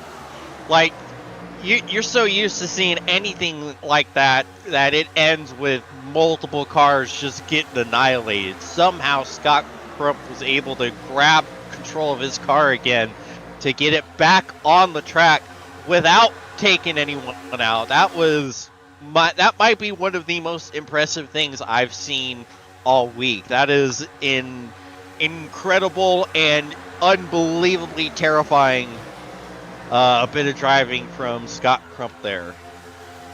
Really interested to see where Campbell and Crump have ended up after that, because I don't think, despite that, oh no, wow, Scott Crump was able to get back into the pack despite that. That is, wow.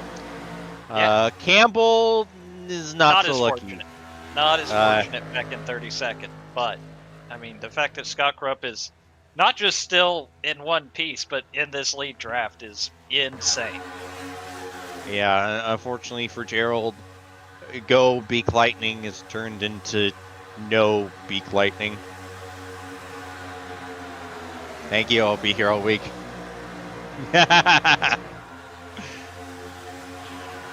Oh, anyways, back up at the front. It's Rexing leading the outside, Falkingham leading the inside. Almost deja vu at this point.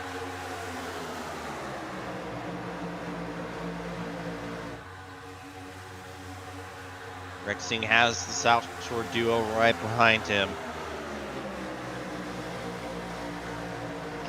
And you know, the intensity is about to get even crazier, because this time by we're going to have 10 laps to go in stage 2, Zach.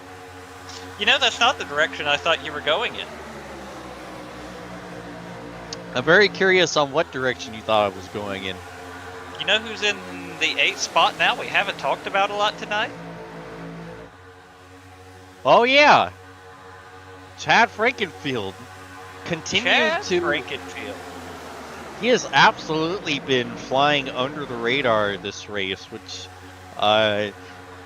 given the absolute beauty of memes that was born from last week's dual races, just what the doctor ordered for our benevolent overlord. Yeah, I'm sure Joey the cat is safely locked away. Hopefully we will not see the big one caused by a loose feline, as we did in Duel 1 week ago. Yeah, hopefully the baby has a scratching post to keep him occupied, as Chad attempts to run 500 miles tonight.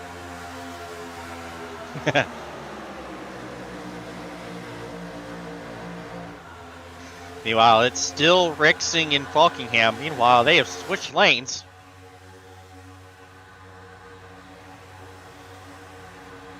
Now Gore shoving the 39 along. That has proved very well for the outside. They are single file, about 4 cars, now 3. And you saw Gore and McIntosh were considering jumping to the outside of Falkingham. Like he was able to kind of cut off the run a little bit.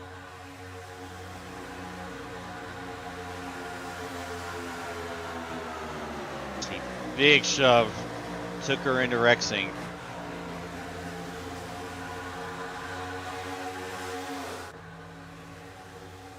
.39 now running the inside.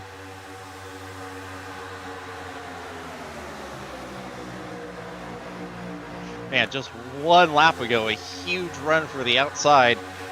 Now, yeah, you see it. They've fallen back pretty significantly, down to just not even alongside for 5th. So you saw them go by Connor Thompson Gardner. Looks like that's likely going to be night done for the 03, unfortunately. Meanwhile, Rexing jumps to the outside. He's got no help. He's got to pull this move off quickly. Not quite trying the side draft yet. Now he's falling back, but here comes Stanley giving him a shove. Yeah, you said it, Zach. Uh-oh, and the 91 is also starting to blink.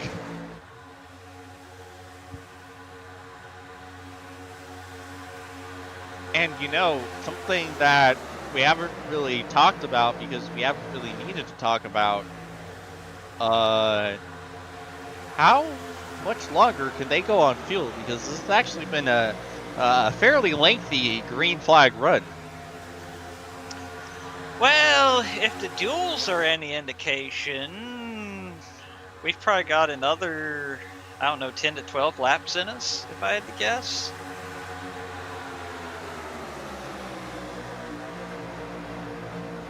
Interesting. Because we were in the low 40s was the number we were hearing at the duels, if I remember correctly. Yeah, we went back green at lap 100. Yeah, that's true. So they pitted at 97. So maybe closer to 15, but we'll see. Well, potentially our first round of green flag pit stops all night. So we got 5 laps to go in stage number 2. Stage 1 winner is not on the racetrack anymore. No, wait, never mind. I'm being stupid. For some reason, I thought stage 1 winner was Joshua Chin. It was Gavin Hibbs, who is very much still on the racetrack and in position to get stage points. So there goes the field past lap car, Gerald Campbell. Beak Lightning now, first car 1 lap down.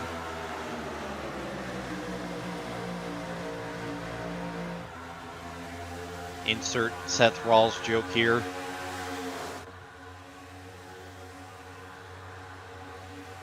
Is now you see Jared Rexing trying to make the one-man band happen again, and it's not working out. He is falling back. He is well out of stage points now.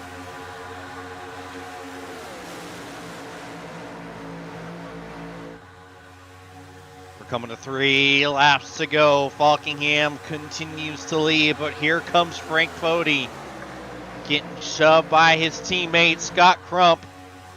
Both of those cars having their own issues. Fody got turned around earlier. Scott Crump should have been demolished. Both of them are in play for the win of this stage right now. Amazing comeback.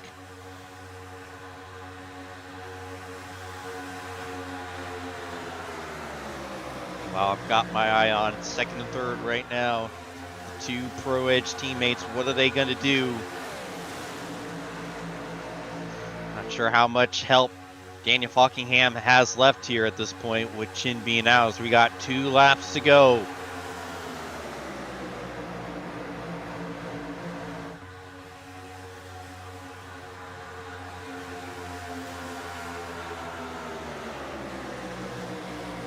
So far, nothing crazy happening yet.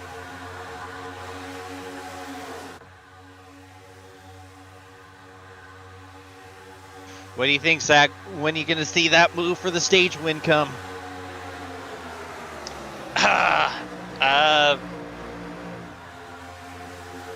Maybe out of 2 next time. It's a good call as we're coming to the last lap of stage number 2. Falkingham leads. Can he hold on to it? Here we go. Now the moves are coming. We are 3 wide. Here comes Vandermarl on the lead in that 3rd lane up by the wall. Middle lane starting to fall apart. There's a big gap from Fody to Crump. To see Fody make the big move out in front. Jumps in front of Vandermarl. Vandermarl giving a massive shove, and it's all kinds of wiggly for the 41 car. Oh, and a big block by Falkingham. Ham. I don't think that's going to work. No. That's going to shovel Frank Foti out. That's going to give a huge run to the inside. Vandermarl trying to shove Falkingham. As you see, Tooker jumps up. He blocks the run. David Tooker wins stage number 2. That worked out perfectly for the 19 of David Tooker. As Frank Foti started to blink, that really made things even more chaotic there. A phenomenal job from David Tooker to get that stage win. Falkingham, Holmes, Vandermarl, and Racine Mr. top 5. Hibbs, Schold, Stanley, Gore, and Michael Hosick rounding out the stage points getters from stage 2. Just like that, 70 laps to go. Now it's time to get that. Yep. Yep.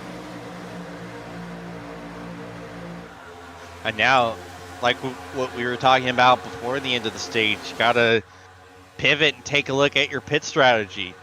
Because unless something drastic happens, oh my god, we nearly got that something drastic happens.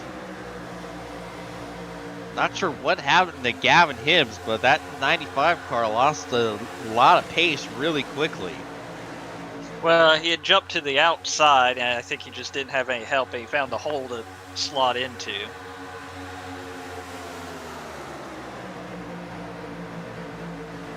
Wow, back up front.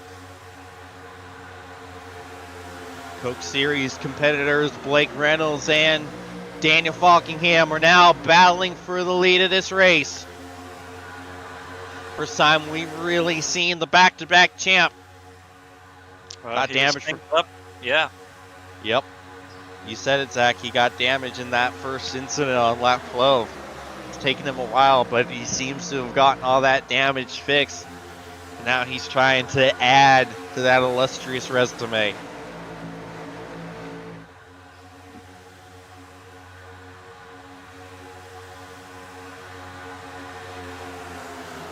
So we see things getting a little more single file.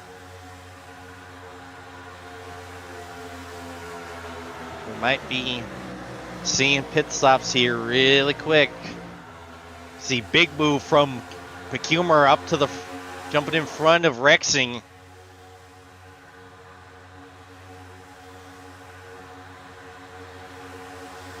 Interesting. Gavin Hibbs is begged for help to get down to the bottom, which means pit stops might be closer than we think, Zach. And one thing we saw in the duels that, you know, if you can get 4 or 5 cars together and they get on and off pit road together, they can do pretty well once they get back on track, even compared to the larger pack. If the pack is 2 or 3 wide, that worked out to perfection for some of the Toyotas in the duel. It'll be interesting to see. It's a little bit harder to do that when you have 40 some cars on track instead of the 25 or whatever we had in the duels, but we'll see if any teams orchestrate that here in this green flag cycle. Yeah, and like you said, like we were talking about last week, you know, I've always been of the thought process to come with as few cars as possible, just because of the fact that it's just the more cars you have in a pack coming to pit road, the harder it is to be efficient. We got like 10 plus, it feels like it's impossible to be efficient because you're gonna have to lose time somewhere, either trying to figure out who needs to go where because oh, my pit box is right here, mine's down there, having to maybe bleed off a little more speed, trying to avoid cars when you're making that initial breakdown to pit road speed. You know, less cars, less to worry about. It seems like you can just really maximize your efficiency on and off pit roads. Here we go. It looks like all the Pro Edge cars, Pro Edge / Fueled Up Racing, bringing it down pit road. Tooker, Holmes, Racimus, Hibbs, Vandermarl. Gotta hit those marks. Looks like most of these look pretty good so far. Oh no, black flag for our pulse hitter, Harrison Talon. I think we might have had one for potentially Jesse Racimas, but I'm not sure. He keyed up at least. Race control clears him so fast I can't even see him. It's an excellent compliment to our incredible race control duo of Sam Boutwell and Dominic Wright. As you see, they're pulling off. You saw Ethan Barella also brought it down pit road with them.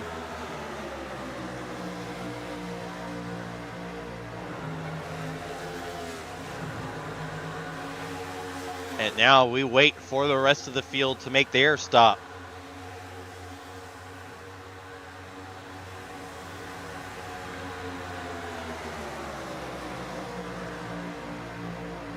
So looking over, it doesn't look like anyone else besides Talon got black flag. Here we go. Couple cars bringing it down. Bulkingham. Is that Hogan or Hogan and Reynolds? Oh, Hogan! Oh, you got Racimas on the grass. Hogan having issues. Oh, Mikolajczyk won as well. He's got a black too. 3 of them in that group. Woof.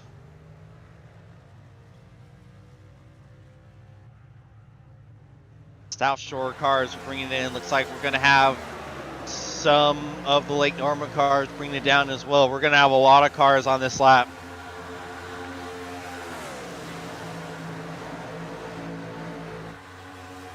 And here we go. Looks like that is basically everyone.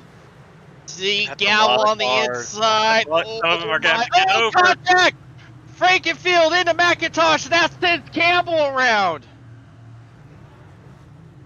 My goodness, oh my we got gosh. Wall, Pop, Goody, Tate Lytle. Oh. Oh, And now no, they've there's come more together again.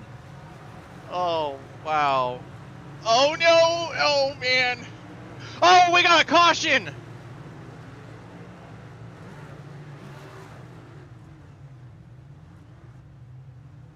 Oh, my goodness gracious. This is really just...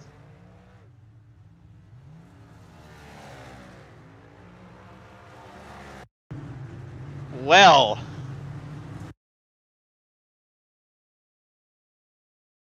You know how we were talking about Chad? It was laying low, keeping his nose clean.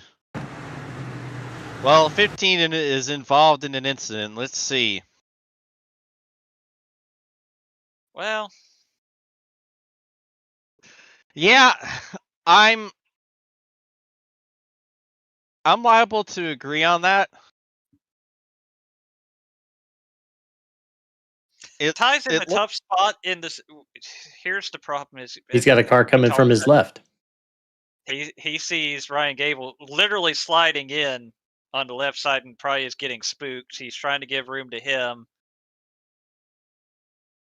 Chad can't move over anymore. Gerald's to his outside. It's just a bad situation that you get when so many cars come to pit road at the same time.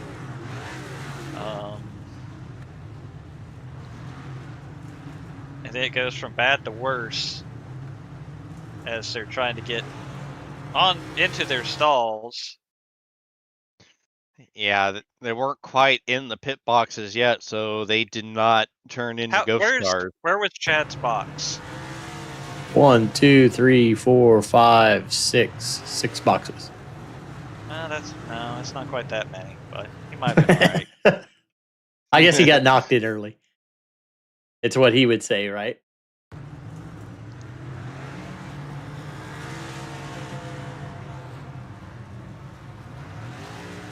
So, yeah. Now, was the caution for the pit road incident, or was there another issue on track? I I haven't really been listening to the chatter going on, looking at the replays and all that. If I had to guess, I think it is, at least from what people are saying. Oh, poor Tate. See, yeah, Tate almost made it out.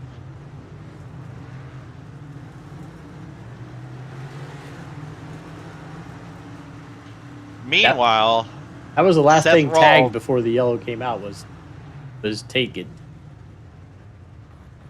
Okay. Meanwhile, stop me if you've heard this before. Seth Rollins did not get the lucky dog. Oh, golly. Who had the honors this time? Matthew Weeks. He's going to be, I think, only down 3 laps now. Wait, that doesn't. Wait, what? Yeah, because Seth Was involved? and Gerald were on pit road when that happened, and also, like Dave said, got contact, so that goes to the next car a lap down that wasn't involved, so congratulations, Matthew Weeks. Lucky day. Oh. Now, we're going to need a few more of those incidents because Weeks is still going to be, I believe, 3 laps down, so it's not quite... We're not quite having to worry about Mr. Where in the heck did he come from as of yet. But it's definitely on his way.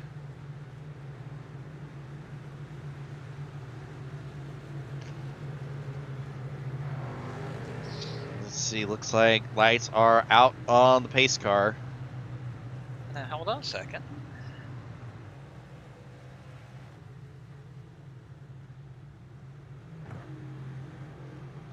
This is going weird. Oh, okay. So when sometimes when there's a caution during green flag pit cycle, the sim poops itself very violently because according to Ray, it's telling him to pass the pace car. And Weeks should be going by the pace car. Yeah, but it's telling Weeks to drop to the end. So...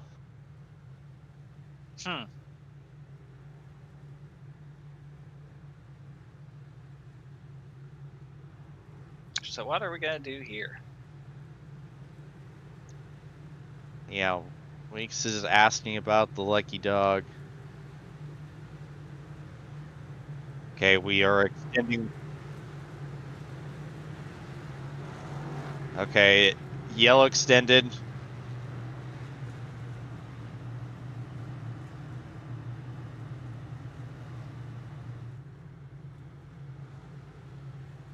Still discussing.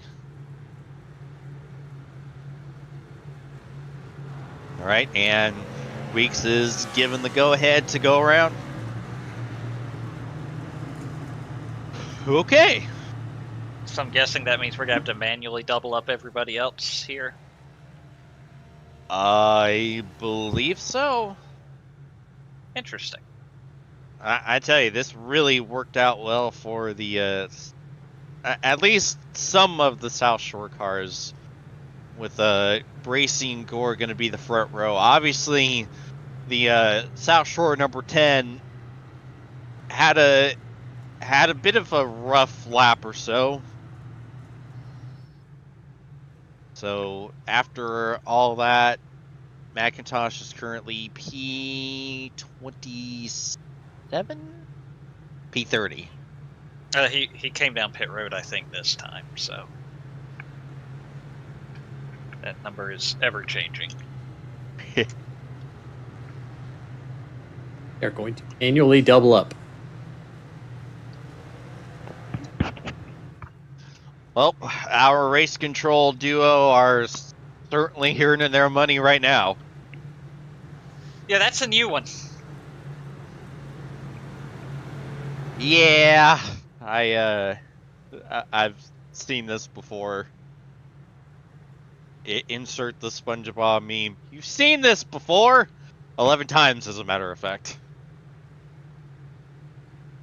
Yeah, cautions during green flag pit cycles are rarely ever end well or good or sensible.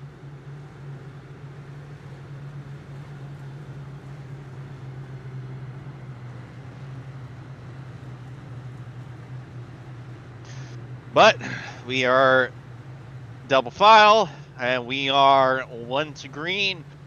And after all that, we're going to be going back going. Still one more pit stop looming for the drivers.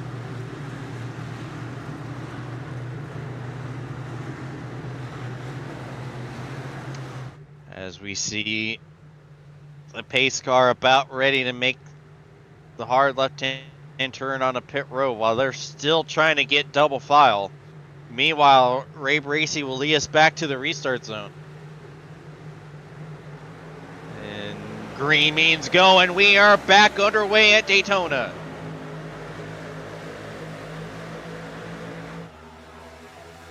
Yep, Yeah. and mass. Yeah.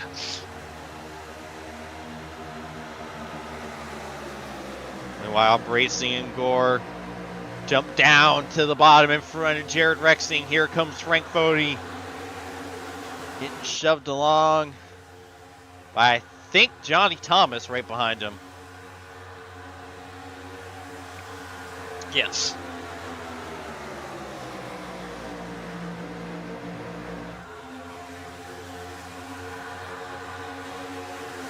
See a huge shove from Acosta into Rexing. And he saw a huge wiggle from Jared Rexing.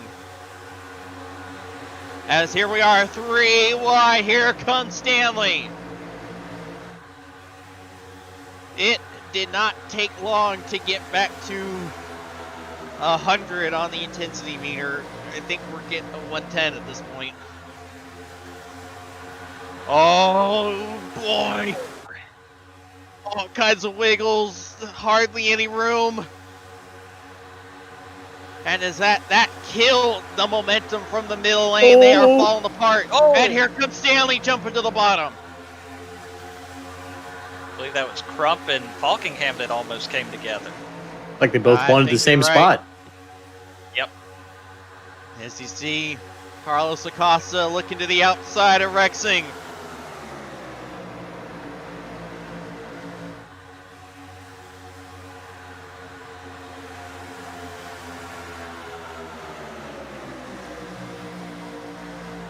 See Crump, he jumps down to the middle. See a look at Do Good Motorsports so far. Pretty nice run for the team, 1-2.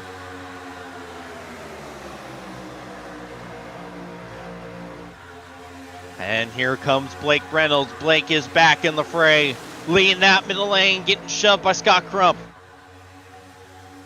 See Rexing looking to make the move, and he's not going to block it in time, and there they go. Here comes Reynolds to the lead. Power move by Blake Reynolds to take the lead of this race.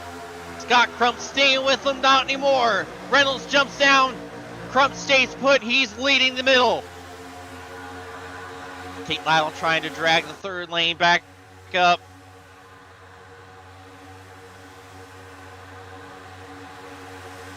See all kinds of jockeying for position as we barrel down the back straightaway. And here comes Falkingham. Meanwhile, just as fast as they shot forward the inside. Whoa! Got real close with Rexing and Falkingham.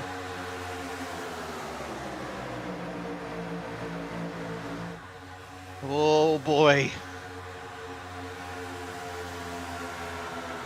See right now, Scott Crump leading this race. He's got Ethan Stanley right behind him. Crump jumps to the bottom.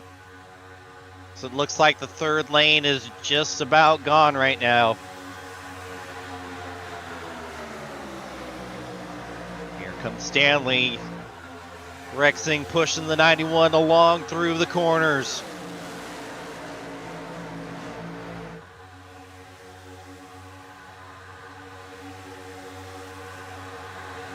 And Ethan Stanley gonna lead this lap.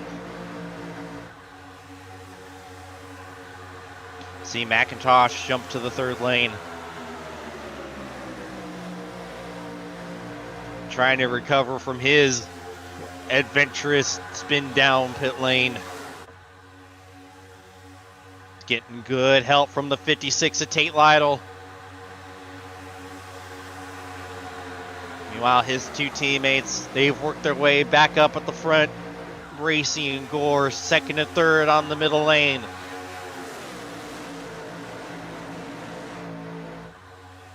See Gore peeking out, might jump in front of his teammate as they try to get to the lead. Nothing doing.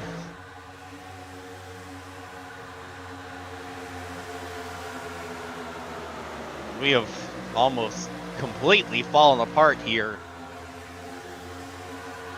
Third lane going backwards. Middle lane not that far. Right now it is Jared Rexing all alone in the lead, getting shoved forward by Scott Crump. Oh, but look at the shove that Cutlip is giving Tooker. Huge head of steam for those two. And at the line, 50 laps to go in the Daytona 500, 3/4 of the way through.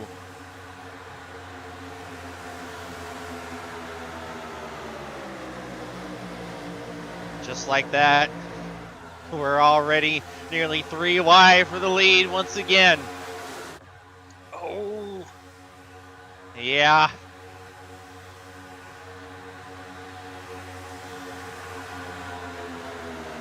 A little bit of a report here in the last quarter of it. Things are going to get even crazier, aren't they, Zach? I'm afraid so.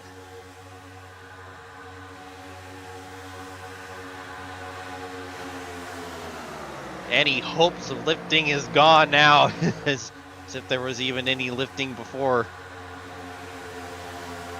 Here comes Tooker back to the outside of Falkingham.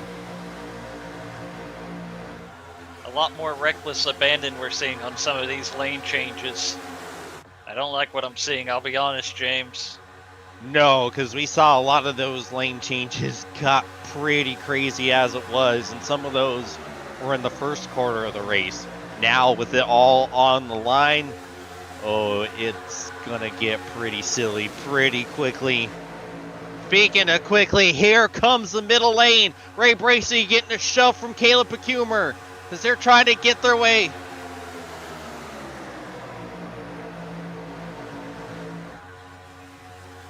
So far, just not able to make the speed as you see Cutlip and Tooker jump in front of them now.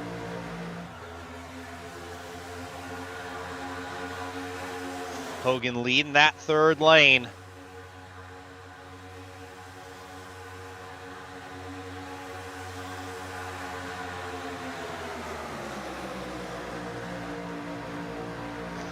And now you got Michael Hosek. Made his way towards the front. He is now in front of David Tooker on that middle lane. Great run for Hosek right now.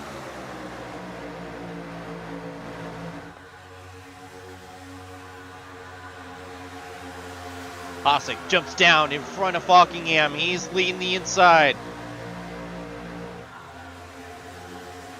Now I really think we're going to get that conveyor belt working once again. We honestly felt like we haven't really seen it as much as we did last week or even in the Grand National race, but it seems like it's going to be how this race plays out for the next who knows how long at this point.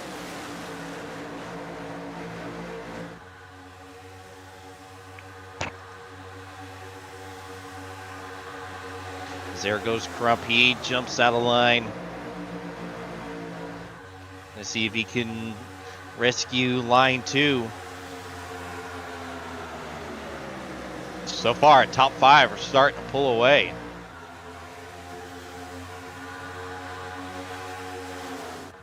You got, how about right there, P6, Carlos Acosta. Carlos is having an incredible run.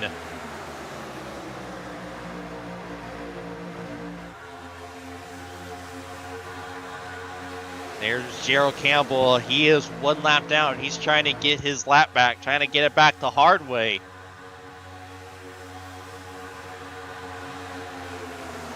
He's the one leading the middle lane. Crump shoving him along. Curious to see how much repairs the 31 has left, if any.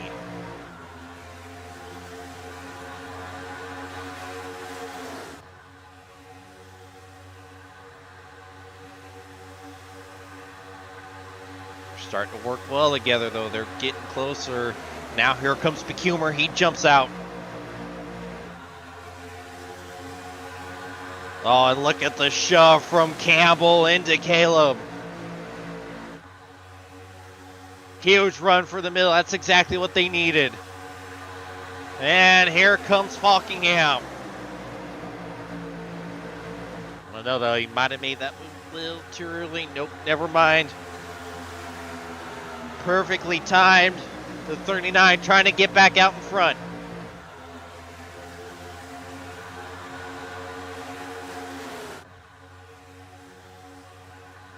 Now that we got the first two lanes back going, how much longer is it until we see the third lane back?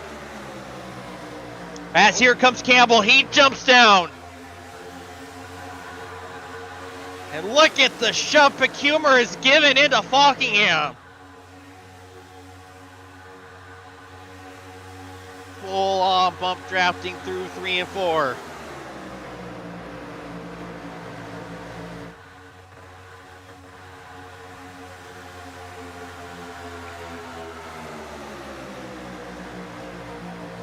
And here comes Crump. Here comes Becumer. Lake Norman 1-2 on the inside.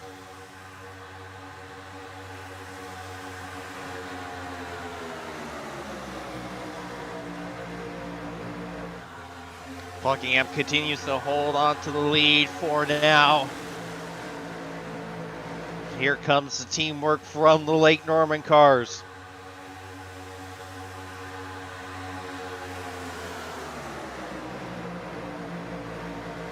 The inside starting to lose a little bit of pace here.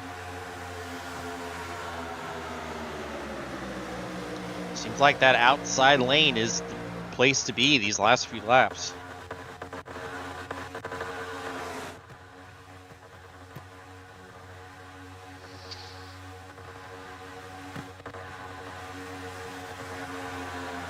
See top 4 on the outside, single file.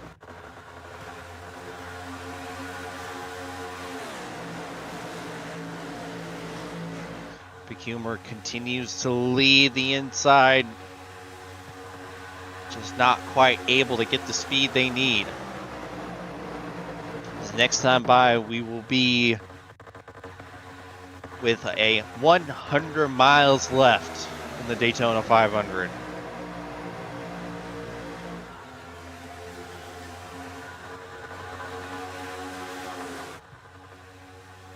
We've said it before a couple times, Zach, but this has been the calmest we've seen it in a while.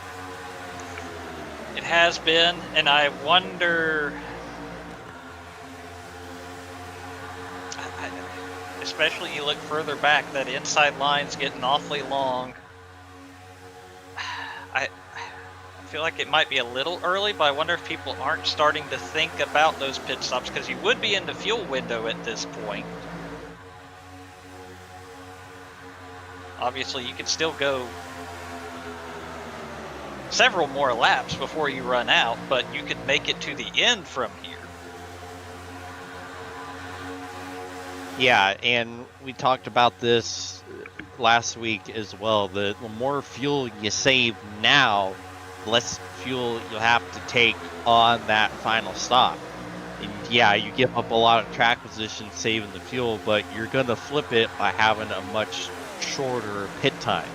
You know, in a in a race where it's hard to pass and hard to put yourself in the right position just because of eventually running out of space. If you can manufacture your own track position, not having to worry about sending it 3 wide through the middle, well, that could be the difference from winning this race and getting obliterated in the mid-pack big one that we're probably going to get with 10 laps to go.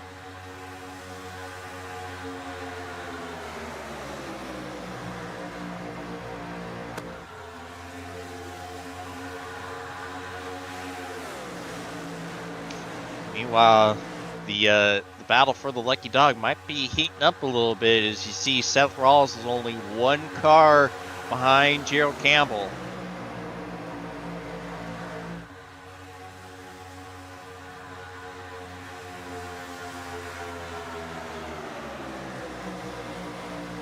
So curious to see what Seth is going to do here.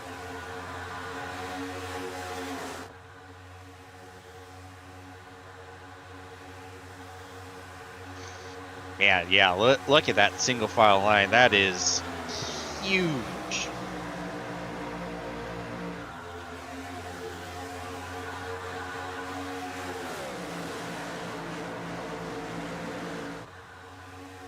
Ethan Stanley doing what he can, trying to lead the outside. That outside lane is about half as long as that massive single file train towards the bottom.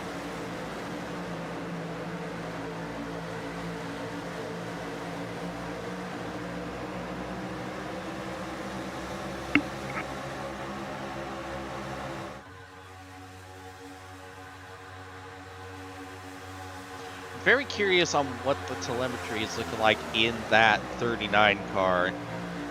If he's trying to do any sort of fuel saving from the front.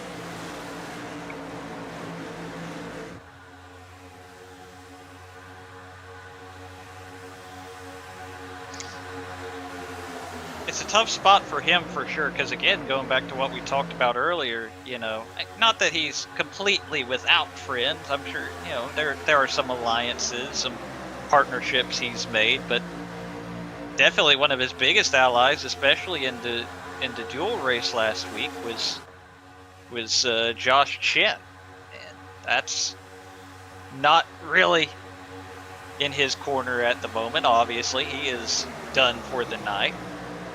So it's a little bit of an uphill battle for him on that front at the moment, trying to figure out who is he going to pit with in this inevitable green flag cycle.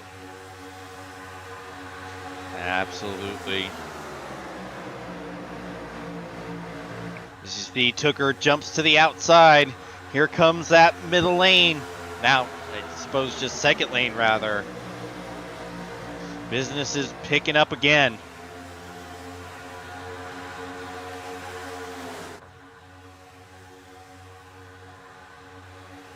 See, Tooker has had enough running behind the 39. Getting a shove from Stanley out in front. There's the conveyor. Tooker drops down, takes over the inside.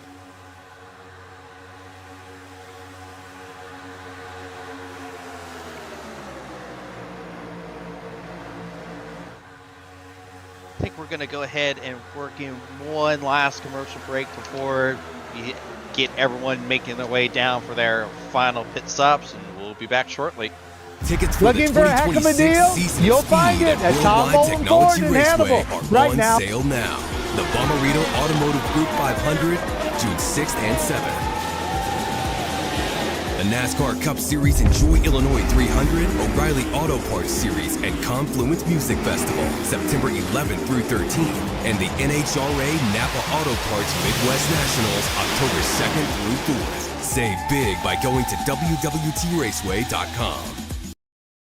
Looking for a heck of a deal? You'll find it at Tom Bolin Ford in Hannibal. Right now, over $4,000 off 2025 Escapes, $2,500 off 2025 Broncos, and over $5,000 off select new 2025 F-150s. And the best part, every one of them comes with a Bolin lifetime powertrain warranty at no extra cost. Big savings, long-term peace of mind, all in one place. Tom Bolin Ford Hannibal. Heck of a deal, ain't it?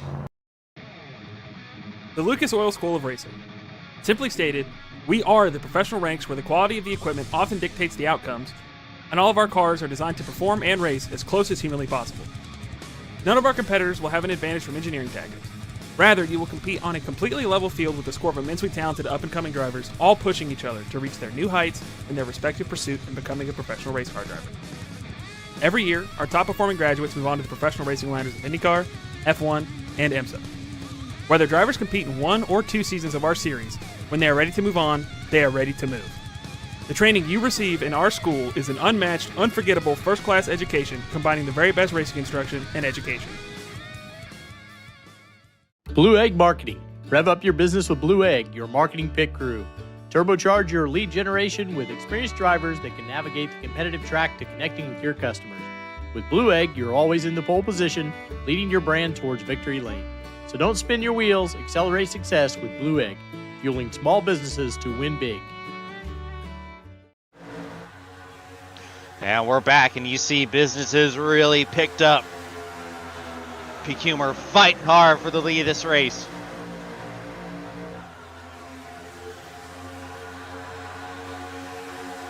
Ticker holding serve on the bottom. Stanley trying to shove Pecumer through. Meanwhile, you see Campbell continues to hold on to that lucky dog spot. Making it the lucky bird spot, rather, as you see Pecumer and Stanley jump down to the bottom. Oh, big bump mid-corner. Oh, that's why we got Pitton. Pecumer, Tooker, Crump, Burrell, and Gavel bringing it in. Oh, easy, easy. Okay, they're good. I was worried. Oh, wow. Look at all those cars. It was more than just those 5. Nearly half the field brought it in. So far, not seeing any black flags yet. How on earth Pecumer was able to get to from the middle to the bottom to pit road? Yeah. That is. And it's going to work out really well for him. He's got to be one of these first 2 cars off pit road in this group. Let's see, no one joining. It's just that one big group so far.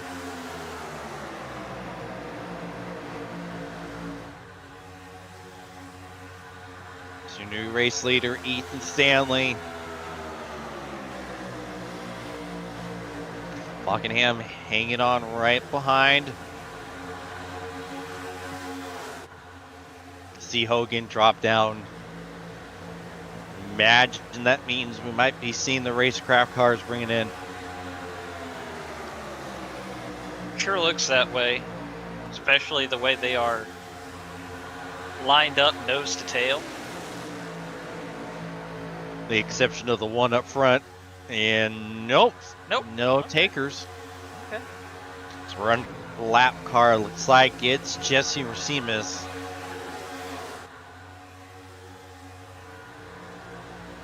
Doesn't look like that last round of pit stops worked out well for the 80 car. He is way off of the draft.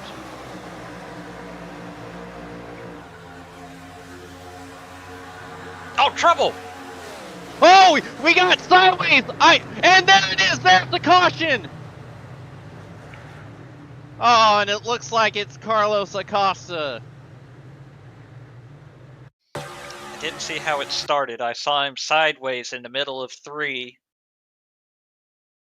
Oh. Contact with Racimus there. Was hard to tell what.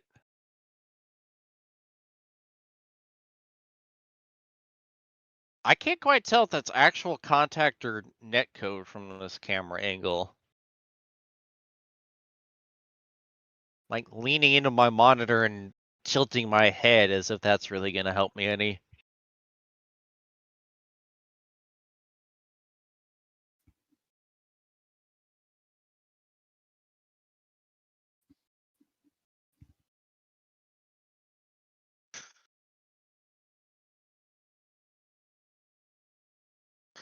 Meanwhile, say the line, Bart. Seth Rawls did not get the lucky dog. Beak Lightning will be back on the lead lap. Looking at it from that angle, regardless of whether there was contact or net code, I think spot there, they were trying to work around Racimus. He had Rexing moving down in front of him. I think they were clear, but from Carlos's perspective, he might have had a hard time judging that Rexing was clear of him. And we felt he was getting squeezed down right there. Obviously, from this camera angle, you can see the space, but sometimes it's hard to judge those distances when you're in the car. Tally assigned to the O2, and that's probably the right call, but I do sympathize with Carlos because it can be difficult at times when you're in the car to judge those distances, and I wouldn't be surprised if that's why he made the left turn there. Yeah, you know, any of us who's really turned any laps on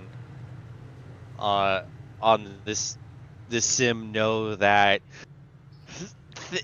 things just seem closer than they appear. Like, we've all had moments to where you're like, you think something happened one way, you get out of the car and you're like, oh wow, I had way more room than I thought. That did not seem like it. Or you obviously not so much a track like Daytona, but you know, you go for the pass going into a turn on a road course or a short track like Martinsville. You think you're alongside a guy, he turns in on you, you yell at him, why did you turn in on me for? Then you watch the replay and you absolutely just dive bombed him from 2 car lengths back and you were never there. You know. Yeah.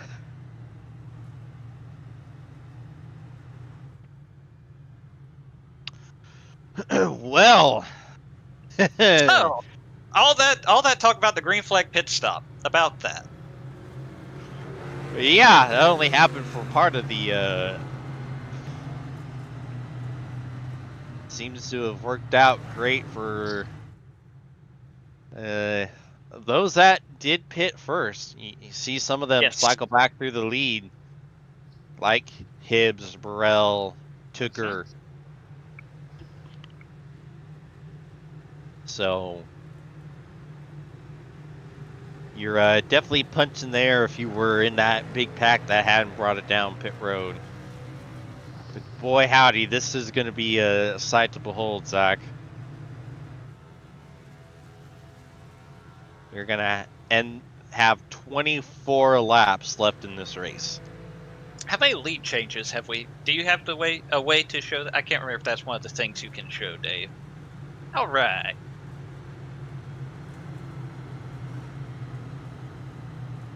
$65. I knew it was up there. I knew it was going to be a real big number. As far as I can tell, looking at the stats at my disposal, 77 is the record in the next-gen era of the Elite Daytona 500, and 84 is the overall record. I don't think we're going to get to 84, but...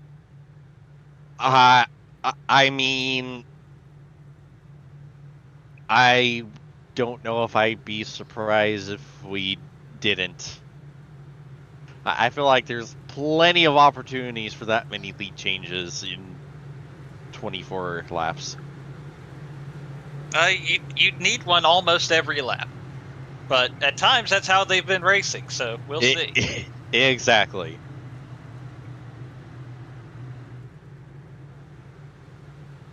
It's been that kind of night.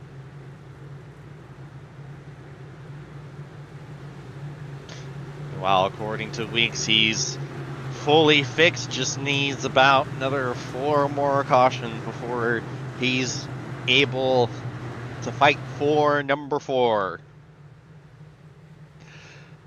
As we see the pace car getting ready to make the hard left-hand turn onto pit road. Gavin Hibbs will lead us to the restart zone. Green means go. We are back underway at Daytona. 24 laps to go in the great virtual race.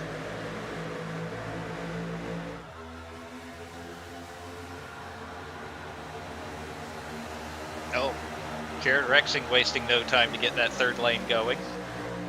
Yeah, it's not surprising. We've seen that 71 jump out of line a lot as the middle lane working extremely hard, trying to get the run going. Seemed like a solid restart for Burrell, but something happened going into turn one, and it's just killed their momentum. Here they come, a big run. They're starting to get it figured out now. And here comes Lytle jumping to the outside of Burrell. Hibbs jumps up. He's going to block the run from Lytle. And now it's Vandermarl leading the inside, battling with Gavin Hibbs.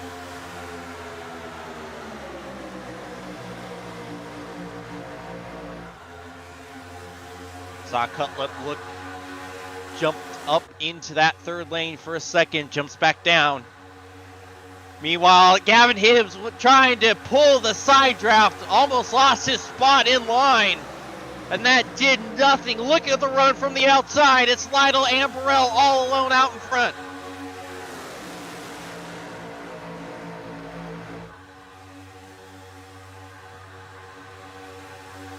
See, Tate Lytle leads this lap. How long does Burrell stay behind? Meanwhile, you see Cutlip. He's on the third lane and he is moving. See Rexing, might have left him out to dry a little bit as Rexing jumps down to the middle.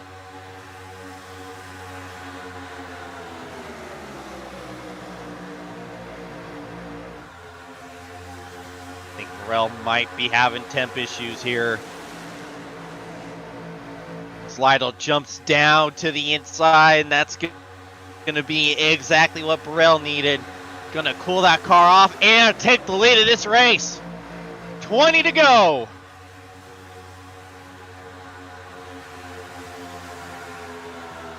Intensity is ratcheted up. What are we going to see? Cutlip continues to drag the outside with him.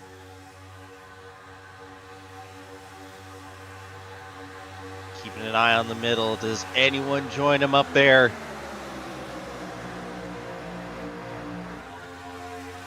Oh, look at the shove that Hibbs is giving Tate. My goodness.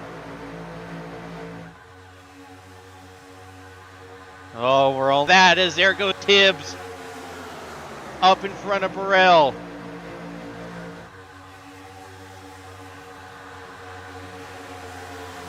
See the gold car of Gavin Hibbs. The gold car of Gavin Hibbs out in front.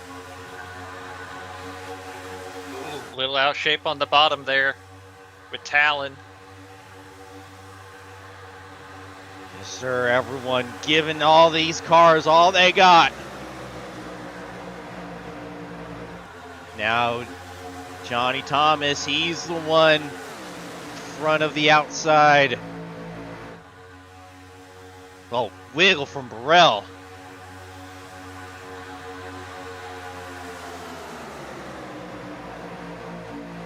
So far, that third lane just not able to get the speed to get up in front and alongside. Right now, since the lights came on, the outside just really seems to be the dominant line, Zach. It definitely seems to be the straw that stirs the drink, right? You can make runs work from other lanes, but it seems like everything feeds off that middle when it gets the right cars involved. Oh, speaking of right cars involved, Daniel Falkingham, he's leading the outside. That's the fastest they've looked in a while. Daniel Falkingham, Pied Piper, a little bit of Dale Earnhardt Jr. And sure enough, brings most of the middle lane up to the outside. Hibbs is going to jump back down to the middle. You got Burrell, Hibbs, and Pecumer leading these 3 lanes.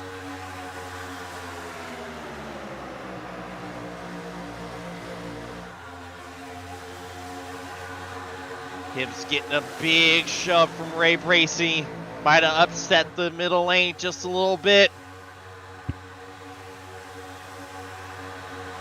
It's such a fine line between trying to give that push to get the lane moving and upsetting a car, especially in the middle of a corner.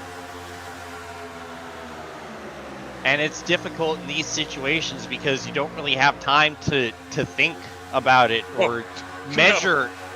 You just got to send it and hope for the best at this point. I mean, you're running out of time. We're going to have about 16 laps to go next time by. Like, you've got to make something happen. And unfortunately, that make something happen might end up being making the big one happen.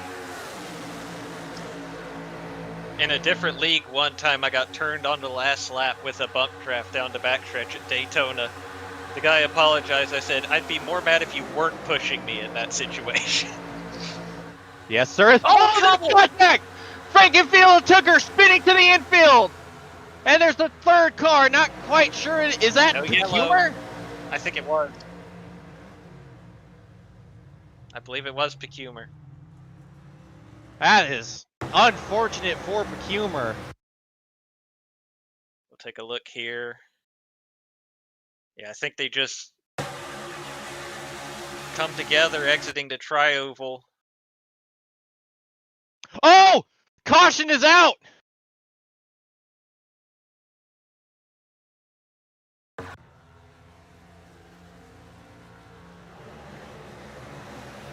Oh, it's another Little Eagle car. That's Ryan Scholl. So let's see. Oh, it looks like it's got to start ahead of him. Somebody's way out of shape there. Into the wall, and then that's got to lead to Daniel Gore turning down the track. That was Gerald Campbell that got into the wall. Scott Crump is in it. Lots of big hitters in this one. Yeah. Saw Frank Foti potentially involved. Oh, and so there's what happened. It looks like Gerald Campbell went to fill the hole between Tyler Popp and Daniel Gore on that outside lane and just did not get there in time. Contact, that turns Campbell out of shape. He keeps it out of the wall at first, but it's got a tank slap, to use the motorcycle term. Eventually gets into the wall. Daniel Gore tries to avoid, turns into Garrison Hogan. That sends the 69 car around. You see right there, I think Blake Reynolds is in the middle of that.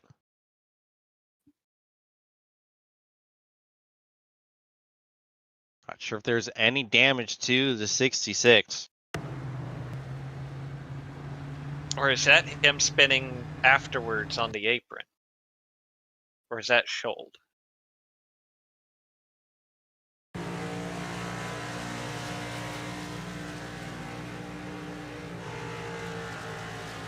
Meanwhile, that's a meatball for Daniel Gore.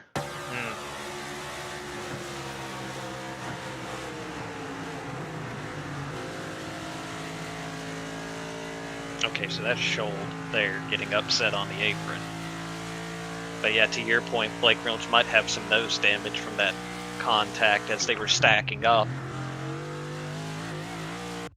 Oh my goodness, ladies and gentlemen, a miracle has happened. Seth Rawls is the lucky dog.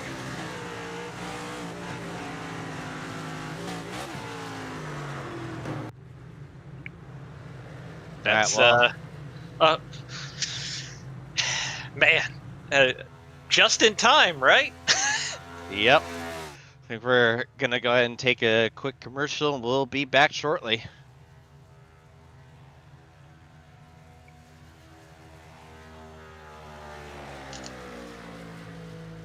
Tickets are on sale now for the 10th Bomarito at Worldwide Technology Raceway. Sunday, June 7th features 3 huge races. The USAC Classic, Indy Next, Monday night prime time NTT IndyCar Series race. Enjoy a weekend of cars, concerts, camping, food, and fun. The stars of the Indy 500 are coming to St. Louis. Get your tickets now and save big at www.raceway.com.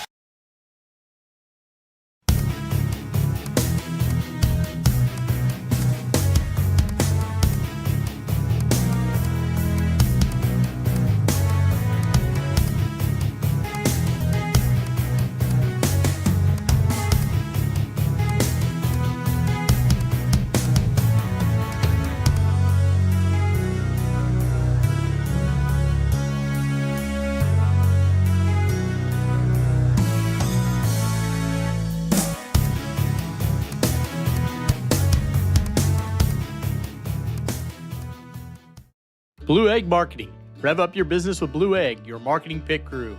Turbocharge your lead generation with experienced drivers that can navigate the competitive track to connecting with your customers. With Blue Egg, you're always in the pole position, leading your brand towards victory lane. So don't spin your wheels, accelerate success with Blue Egg, fueling small businesses to win big. Looking for a heck of a deal? You'll find it at Tom Bolin Ford in Hannibal. Right now, over $4,000 off 2025 Escapes, $2,500 off 2025 Broncos, and over $5,000 off select new 2025 F-150s. And the best part? Every one of them comes with a Bolin lifetime powertrain warranty at no extra cost. Big savings, long-term peace of mind, all in one place. Tickets for the 2026 Season of Speed at Worldwide Technology Raceway are on sale now. The Bomarito Automotive Group 500, June 6th and 7th. Enjoy Illinois 300, O'Reilly Auto Parts Series, and Confluence Music Festival, September 11th through 13th, and the NHRA Napa Auto Parts Midwest Nationals, October 2nd through 4th. Save big by going to WWTRaceway.com. All right, we are back to tie up some loose ends. That is the end of the night for the 69 of Daniel Gore. So we are 1 to green. We're going to have, I believe, about 12 laps to go when we go back green.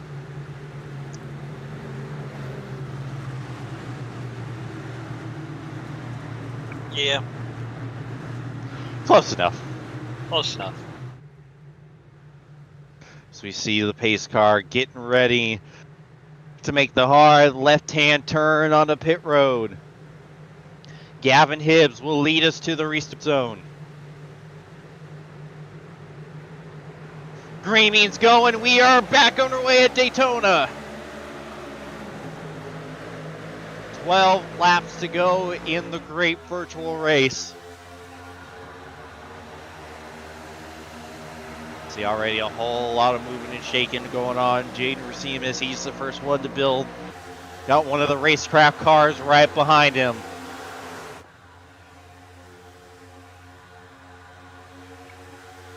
Who went with Meanwhile- Tate there? Is that Pop? Yep, that's Tyler Pop, 14 car. First time we've said his name in a while.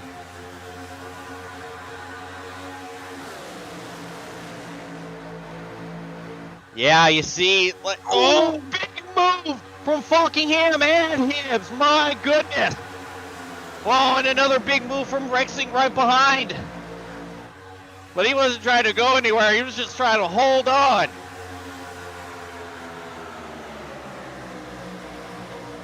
So here we go. Big run for the third line. Mikolajczyk trying to drag them and make it a three-way battle for the lead. But right now it's Falkingham versus Hibbs. So far the move to the middle lane has not worked out for Hibbs. Is now Rexing. Oh, no! Just for McIntosh! I have no idea how many cars survived that. I'm thinking it's not very many.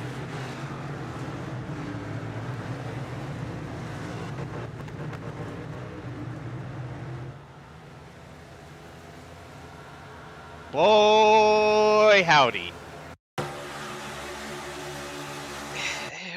we'll see how it looks on the replay, but it looked like in real time, Rexing makes the move there, and then he cuts back to the left. That's usually not going to work out this late in the race, because once you've committed to that first move, Ty McIntosh was foot to the floor and probably getting pushed from whoever was behind him. So that gap was not still there when Rexing went back to the left. Yeah, on board with Ray Bracey.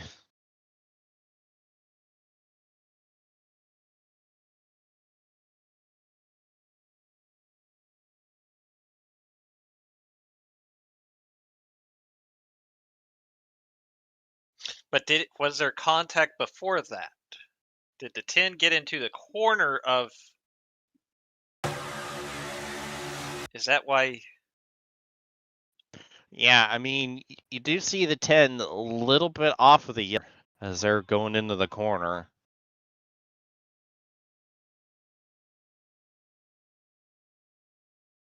Hard to say from that angle. Yeah. Because that might have been what caused the 7. You understand what I'm saying? That might be why the 71 wiggled there, as if there was some contact on his end on that left rear. Yeah.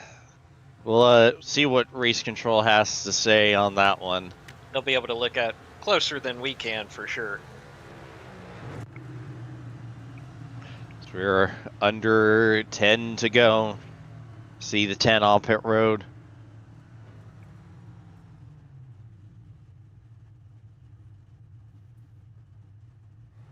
Huh, I wonder what caused him to get that one.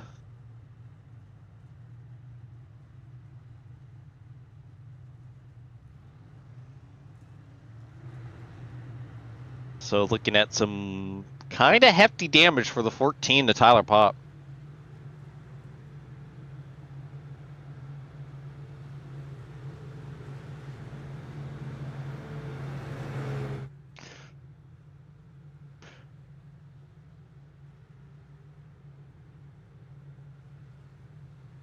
So, looking at some of those that might have been involved in the wreck. Curious that Tyler Pop is not bringing it down pit road.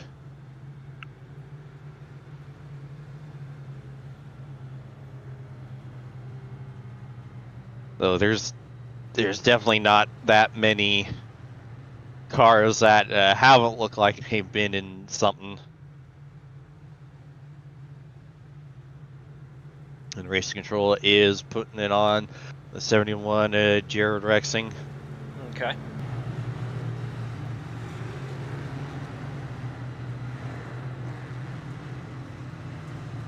Rexing said he thought he got away with it because it was the 71 and didn't realize that he's the 71, not the 10. That is a number change for Jared Rexing this season. It was like, ha, sucks to be the 71. Wait a second. He's like, who is the 71? Anyways, oh, right.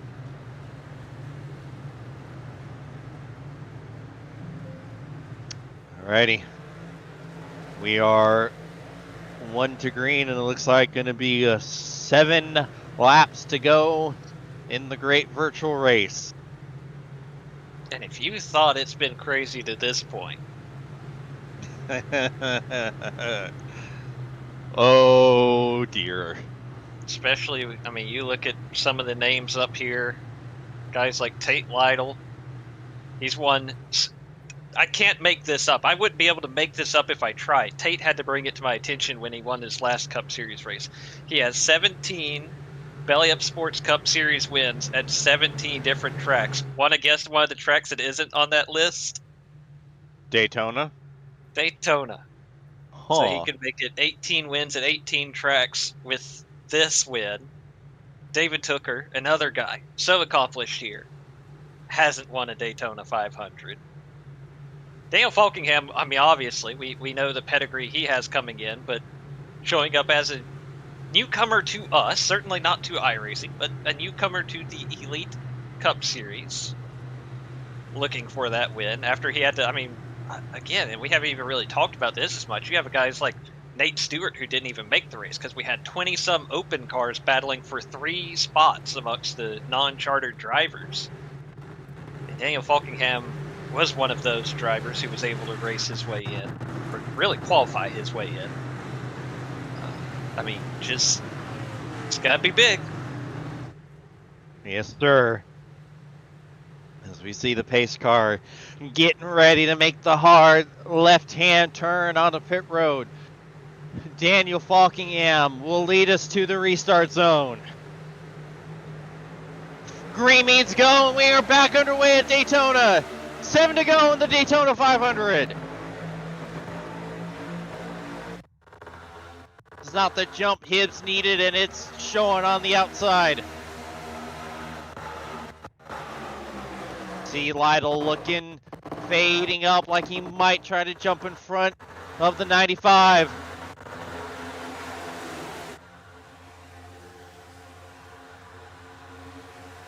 And there's the move. Lytle jumps to the outside of Falkingham. Falkingham tried to block it, not gonna do it. But boy, that was very nearly the next move to cause the big one there, Zach. Oh, he's going for a 3. And this time Lytle has help. He's giving a huge jump from Hibbs. Gavin Hibbs just pushing the 56 along, and that's going to clear both of them. Trey Holmes looking, maybe thinking about taking it 3 wide. Oh, and Lytle jumps to the bottom. And now it's Hibbs controlling the outside lane.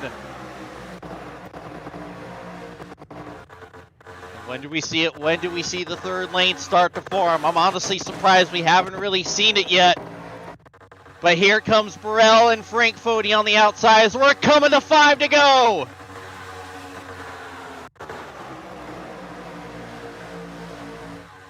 Lytle versus Hibbs. Nothing changing so far. Here comes Vandermarl. It's the third lane. It's moving. Who's going to join it? Oh, Falkingham tries to move, and Lytle holds him off.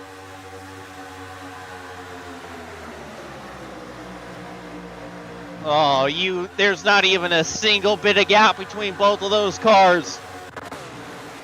This is either going to end really cool or really badly, and there's no in between. 4 to go.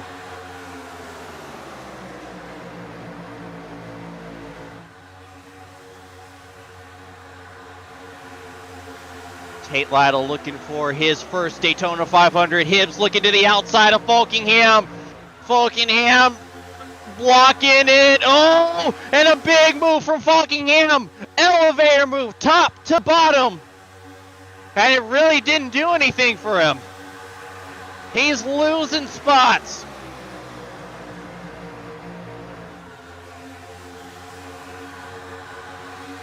See Bracy jump to the middle lane. Oh, big move from Falkingham. Just barely had enough space. And now Tate Lytle's all alone right now. Falkingham tries to block Burrell. He can't. 3 laps to go. It's Gavin Hibbs. He's got the control of this race, but for how long?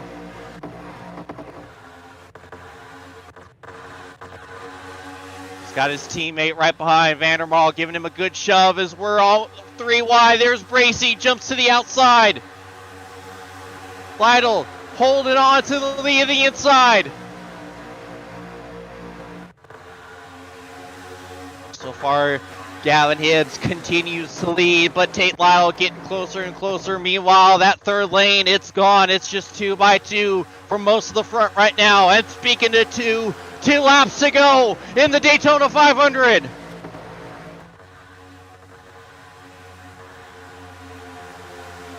Hibbs and Lytle side by side. This really hasn't changed at all since we've gone back green.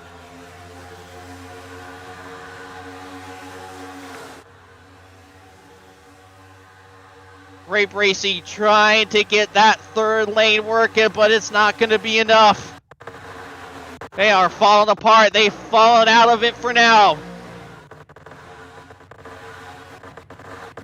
Oh, we got a crash in the back, and there it is.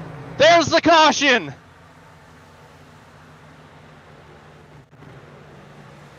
Oh, baby. I don't think anyone thought it was going to end any other way.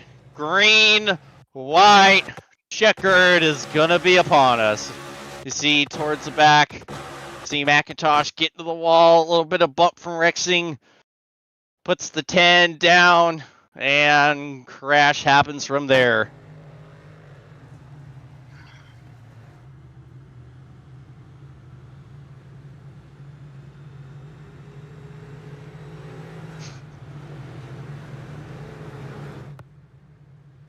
Oh, well, green, white, checker time. Indeed. You thought those laps were crazy. Just you wait.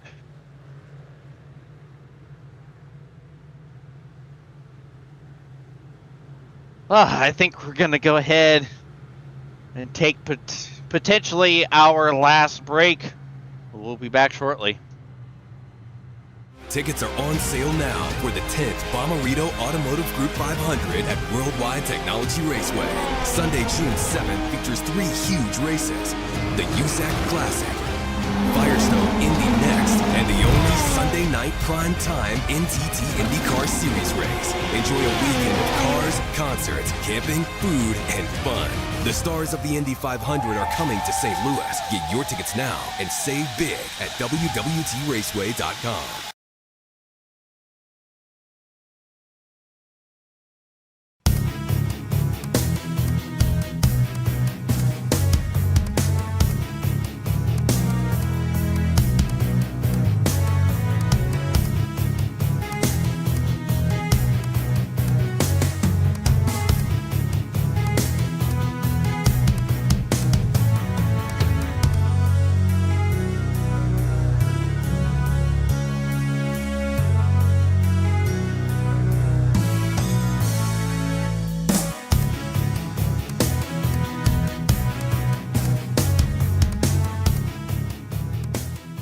Looking for a heck of a deal? You'll find it at Tom Bolin Ford in Hannibal. Right now, over $4,000 off 2025 Escapes, $2,500 off 2025 Broncos, and over $5,000 off select new 2025 F-150s. And the best part, every one of them comes with a Bolin lifetime powertrain warranty at no extra cost. Big savings, long-term peace of mind, all in one place. Tom Bolin Ford Hannibal, heck of a deal. Blue Egg Marketing.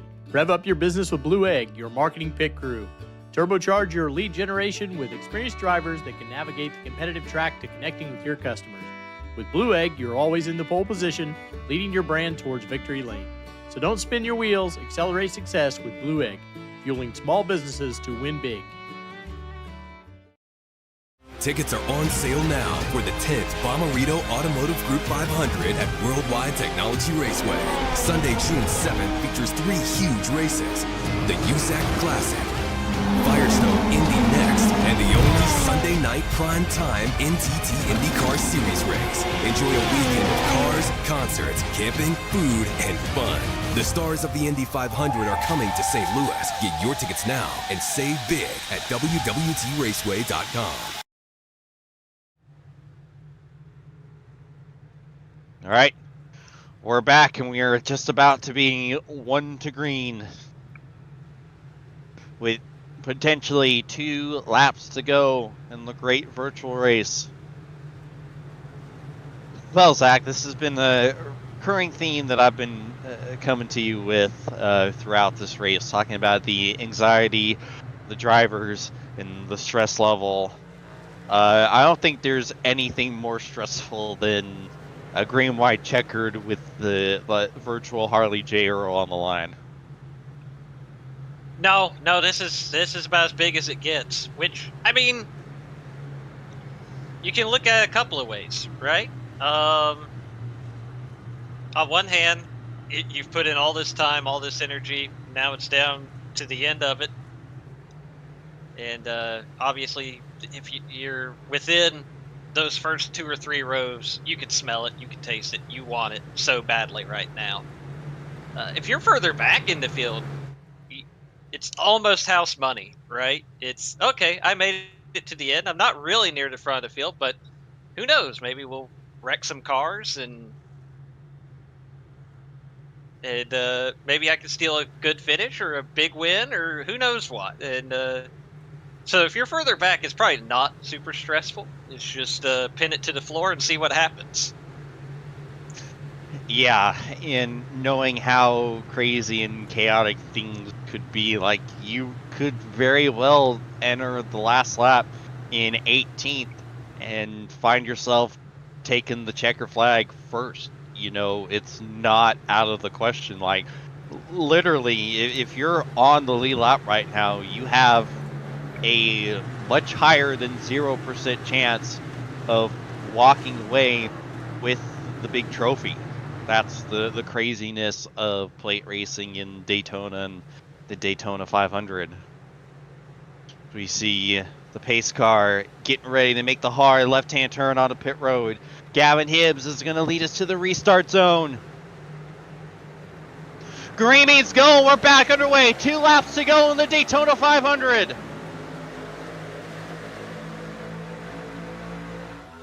This really didn't work out all that great for the fueled up cars. They were doing a fantastic job working with each other. Now they're both leading these lanes, but if they can hold on to control, keep control of these lanes, they might be able to keep it to where it's one of them bringing it home. But we know it's not going to be that simple. Just wait for the big move, keeping an eye on that 39, the 77, the 19. Vandermarl getting pushed out in front. Here we go. Here comes the 3 wides. We're coming off of turn 4. Coming to the white flag.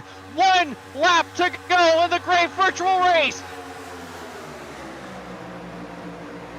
Hibbs took the white flag first. Is he going to take the checker flag first? They're both getting shoved. Good bumping from Lytle and Falkingham, but who makes the move? Who's going to take a 3? If you're Hibbs or Vandermarl, what on earth are you going to do? As you see, wiggling, big shove from Lytle into Hibbs. As you see, Falkingham and Mikolajczyk shoving Vandermarl out front. Here comes Falkingham. He jumps to the bottom.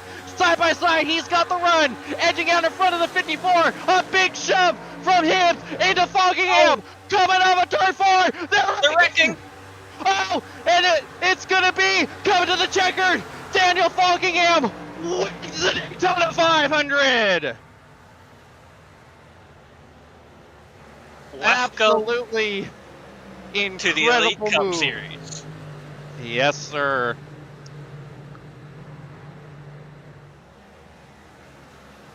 What a move going into turn 4 for Daniel Falkingham.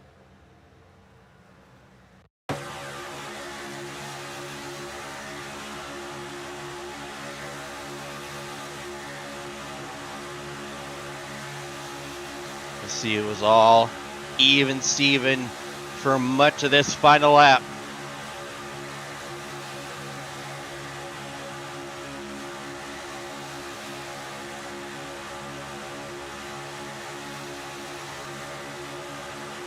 See, but here's where the move happens. You see Mikolajczyk and Falkingham shoving Vandermarl so far out in front, and there's nothing Justin can do. Perfectly timed move from Falkingham. Huge run. Side draft not work. Wow, the side draft actually worked. It actually worked really well. The problem was right here, Paul Mikolajczyk kind of got caught in a tough spot. Do you push? Do you go for the move? About that time, Tate Lytle moved up. And that kind of set off the incident. By that point, Daniel Falkingham, it was between him and Gavin Hibbs for the win.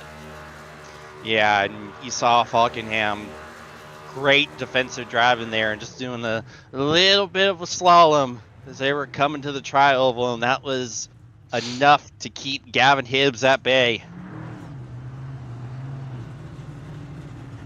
And He is just about at the winner's picture, not quite. Now he's doing burnouts at the flag stand.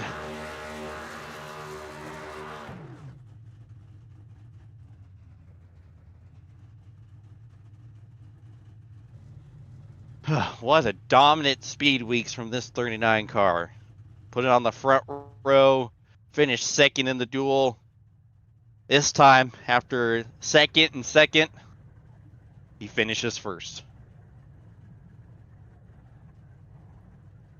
Whew. Isn't Daytona grand? How many lead changes did we finish with?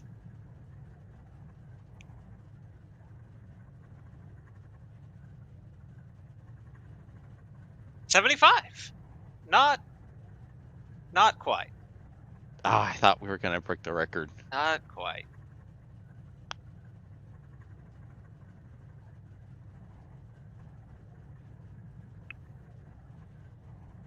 Oh boy. Well, let's go ahead and get to the final results for the season opening Daytona 500. Your winner, Daniel Falkingham from Gavin Hibbs and Tyler Popp. What a run for Tyler Popp. All the stuff that he had to deal with, all that damage, bringing it home. P3 as the first alternate into the race too, or one, yeah, first alternate. And then go on, Zach. I was just gonna say, if we want to, we can go ahead and grab him. Yes, sir. Go ahead and get started. Talk to our third place man, Tyler Popp. Tyler, James in the booth. You got a copy? I do, James. Well, take us through that green-white checkered. It was amazing that you were able to get up there and get into a position to take a top three there with all the chaos. How about the week? Had to qualify in. Thought was really happy I finished third in the first duel, and then I had to watch someone else get my spot, and then Monday in Xfinity have the lead going to the white and get wrecked due to netcode. So it's nice to actually finish the week in a really good spot. And I think I probably rode in the back for the first 3 hours of the race. Just knew I had to get there at the end. That's kind of how it goes in these things. So I think I just hung out in the back really the whole time. And then with about, 40 to go, I didn't even think I thought it was too early. And then eventually I just got up there. It was time to go and got some damage there on the last wreck, or second to last wreck. So I didn't really think I had a chance to win. I just knew if I just pushed like crazy, maybe I'd get lucky. Ended up with a third. I think this is my first cup race ever too. So really happy with the week. Really happy with how things went. I'm tired. It was a long race. Yeah, I'm sure. And yeah, I'm surprised you were able to keep up such speed, because yeah, that front end damage was fairly hefty. I was worried about you, but it did not look like it really affected you all that well. A fantastic job keeping the speed in it there when it mattered most. Yeah, I mean, with the different car, right? Like if we were in the Xfinity car, probably not. But what I've learned about this is just stay in the draft. The draft is so powerful. So I was obviously bummed. I was like, I know I'm not probably not going to be able to win unless maybe there's a wreck in front of me, but there usually always is. So I knew I'd be able to hang on. It was just I'm sure you guys, if you look at some of those onboards, I mean, I was just locked to whoever's bumper I was on for about 5 laps there. So you just got to white knuckle it and hold on. Yeah, we saw a lot of hard pushing going on through this race, which you don't tend to see a lot in the stock cars. Was that something that was worrying for you at all? Not necessarily. It was just necessary. The draft's funky on these cars. Again, I've never really raced these that much. It's my first season doing Cup, and I don't really do it outside of the league. So I don't have a ton of experience drafting in these cars. And it was weird. There would randomly lines would just be so much faster than the others, and it would be the top, the middle, the bottom, and the runs were just crazy. So I thought it was relatively tame, if I'm being honest. I mean, there was a number of cautions because the runs were just, you had to make blocks to stay in front. So no, I mean it was just necessary, especially at the end there. I'm actually shocked if I'm sure other people would agree. The fact that we came across the line and got a decent halfway clean finish at the end was good. Yeah, man, just a incredible performance from you tonight and all speed weeks long. Any sponsors, plugs, and shout outs you like to give before we let you go? Well, all of you guys, I'm starting to talk to you guys more and more often, so I'm really starting to enjoy that. Hopefully, I can actually win one of these things here this season. For putting on the broadcast, a lot of racing. These are long races, so really appreciate all you guys. And then again, just I always shout out Chad. He gets a lot of grief, but the league is run solidly, puts up a lot of stuff, and I don't think he wrecked anyone tonight. So he big shout out if we avoid that pit road incident. And then that's pretty much it. And then the sponsor of my car, Intel, we're an engineering staffing firm. So looking to hire someone, looking for a job, just let me know. But that's pretty much it. Really, really excited. Chicagoland's my home track. I live in Chicago for next week. Let's keep it going. Alrighty, well, we appreciate you, Tyler, and hopefully you're talking to us again next week. Sounds good, guys. Thanks. All right, there's our third place man, Tyler Pop, and now toss it over to Zach to talk to our runner-up. Gavin Hibbs, second place finisher tonight in the Rev Limit Workshop Daytona 500. Gavin, I mean, you were right there in the mix at the end, giving the push to Daniel Falkingham all the way to the finish. What was it going to take for you to finish one spot better here tonight? Quicker reaction time and probably a bigger run, or him getting cleared before I got to his bumper. But I'm just glad to finish one of these because, man, my luck has been so terrible in these Daytona 500s. So, I mean, to actually finish one is an upside. To finish second stings, but I'm so happy with that result, and with how last season ended. Get on the right foot to start this season is a big up. Well, you definitely touched on a couple of things there, and obviously with the change to the format this season, it's not a win, but win wouldn't have locked you in anyway. It's a great points night for you. It has to feel good with a 10-race regular season to get a strong start, get a bunch of points in a full distance race with the full stage links, and put that momentum forward. Oh yeah, absolutely. Like, this is probably the format that I'm most looking forward to. Wasn't a big fan of the win and you're in, and playoff points, getting advantage. So but to start off great, hopefully it changes. Hopefully it changes what a lot of other people, how other people race this season, and but that's only time would tell. But very happy with the format that we've gone for, and hoping that we can keep this up for the next 10 or so weeks, and hopefully be there as a contender for the title. Before we let you go, Gavin, who do you have to thank on this runner-up finish here tonight? Yeah, first off, Fueled Up Racing and Pro Edge Racing. We were working together all race long, and especially there at the end. I know my teammate me and Justin were in position to either one of us getting in the win, and but unfortunately we didn't get there. But all of us worked together so well all race long, so shout out to them.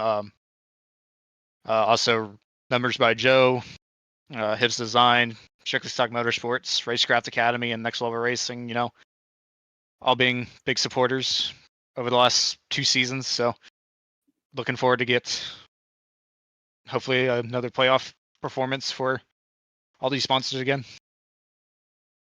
All right, there you have it, Gavin Hibbs, runner-up finish tonight. Congratulations, and we'll see you next time out.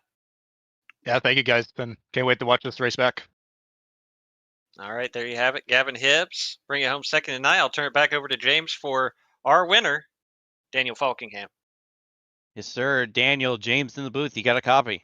Yes, sir. I got you. Well, how about that? That's definitely one way to make your Elite Cup Series debut. Taking the crown jewel on the first try. How about it?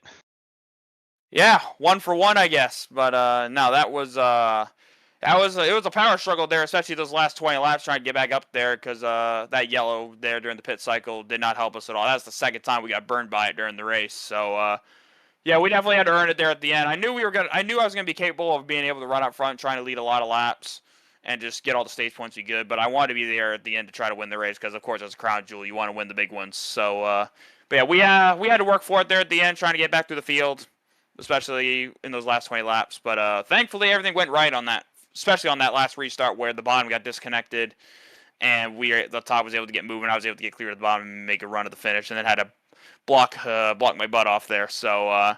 Nah, it feels good to get a win right off the bat, and hopefully this is for what's to come the rest of the season. Yeah, you were just unreal all week long. Like, you were up front the entire time, except the times you weren't, obviously, but you weren't towards the back for very long. Like, I distinctly remember you being at the back and then just driving the third lane just right up to the front. Like, it was wild how much speed you had all speed weeks long. Yeah, I felt comfortable with like the current next gen package because I've run this many times, and I don't know how many people were able to adjust this because like this package just came out like I'd say like a month ago or something like that. So it was probably definitely new for a lot of people, and I just felt pretty comfortable with what I could and what I couldn't do because I felt comfortable like pushing certain people. Some other people, I was a little bit nervous to push because like especially like with this next gen now, it's very easy. Like I don't know if I think handling came into play a little bit as well because it was very easy the car to like dart around, especially when you're in the pack. So that was really the only scary part, which is why I didn't really want to be in the back, is because like I wanted to be up front where it's safe. And I was right about for 95% of the race because there was a wreck up front that we almost got taken out of that we barely escaped through. And but yeah, the rest of the time it was pretty straightforward that we were able to kind of miss the wrecks that we could and be able to challenge there at the end. So but no, I just felt really comfortable with who I was racing around. I mean, this is a good group of guys. Like these guys definitely know what they're doing. So there's a lot of guys that I really haven't raced around before. But there's some guys that I do know from just running out the leagues and just knowing on the service, just being all buddy. So, but no, very good group of guys over here, and definitely gave me a run for my money there at the end. Yeah, and now looking ahead to next week and onward, this is a fantastic start to the season for you. Obviously, of course, we no longer have the playoffs, back to the good old classic chased format for the most part. So this is a huge day to start off on, a great day, points day to help you make the chase and really try to bring home that championship. Yeah, well, especially with like the updated championship format where it's chase and it's not like winning you're in. It's all about just getting points, which is why I was racing so aggressively near the end of the stages, like trying to get all the stage points I could. Because with me, I'm an open car, so I'm not even guaranteed to make the show every week. So it's really important that I got to qualify into these races when I can, and really just work on that stuff. So it's really important to get whatever points I can get. And because I know with that chase coming up, it's going to be important when the points reset and all that with the reseed and whatnot. So, but yeah, feels good to start with a lot of good points, but especially it's just cool to just go out and win a Daytona 500. It's very good. And I know with me and my super speedway prowess, I feel like I'm definitely one of the best super speedway racers out there. And I just feels good to really put it on full display throughout the entire race, and especially at the end when we could put ourselves in position to go out and get the job done. Yeah, I'd say you definitely seem like you know what you're doing out there on a restrictor plate race. But a fantastic job again. Before we let you go party with the virtual Harley J. Earl, any sponsors, plugs, and shout outs you'd like to give? Yeah, just thanks to you guys for putting the broadcast on. Thanks, Chad, for putting the series on, giving all these people the place to race. Shout out again to all the people that raced tonight. I mean, it's a lot of very stout group over here, and definitely can't be taken lightly. So shout out to everyone come out, put on a really good race. Shout out to also Blake, Garrison, Paul, John Cutlip, so many other guys. Josh Chin as well. I know he got taken out earlier, but those are the guys I was mainly working with during the race because I want to have at least a few teammates to work with because it's really hard to really race by yourself in these kind of races. So shout out to all them boys for helping me out there, and shout out to everyone watching, and thank you guys again for broadcasting. Alrighty, well, we appreciate you, Daniel, and hopefully you're up here talking to us next week.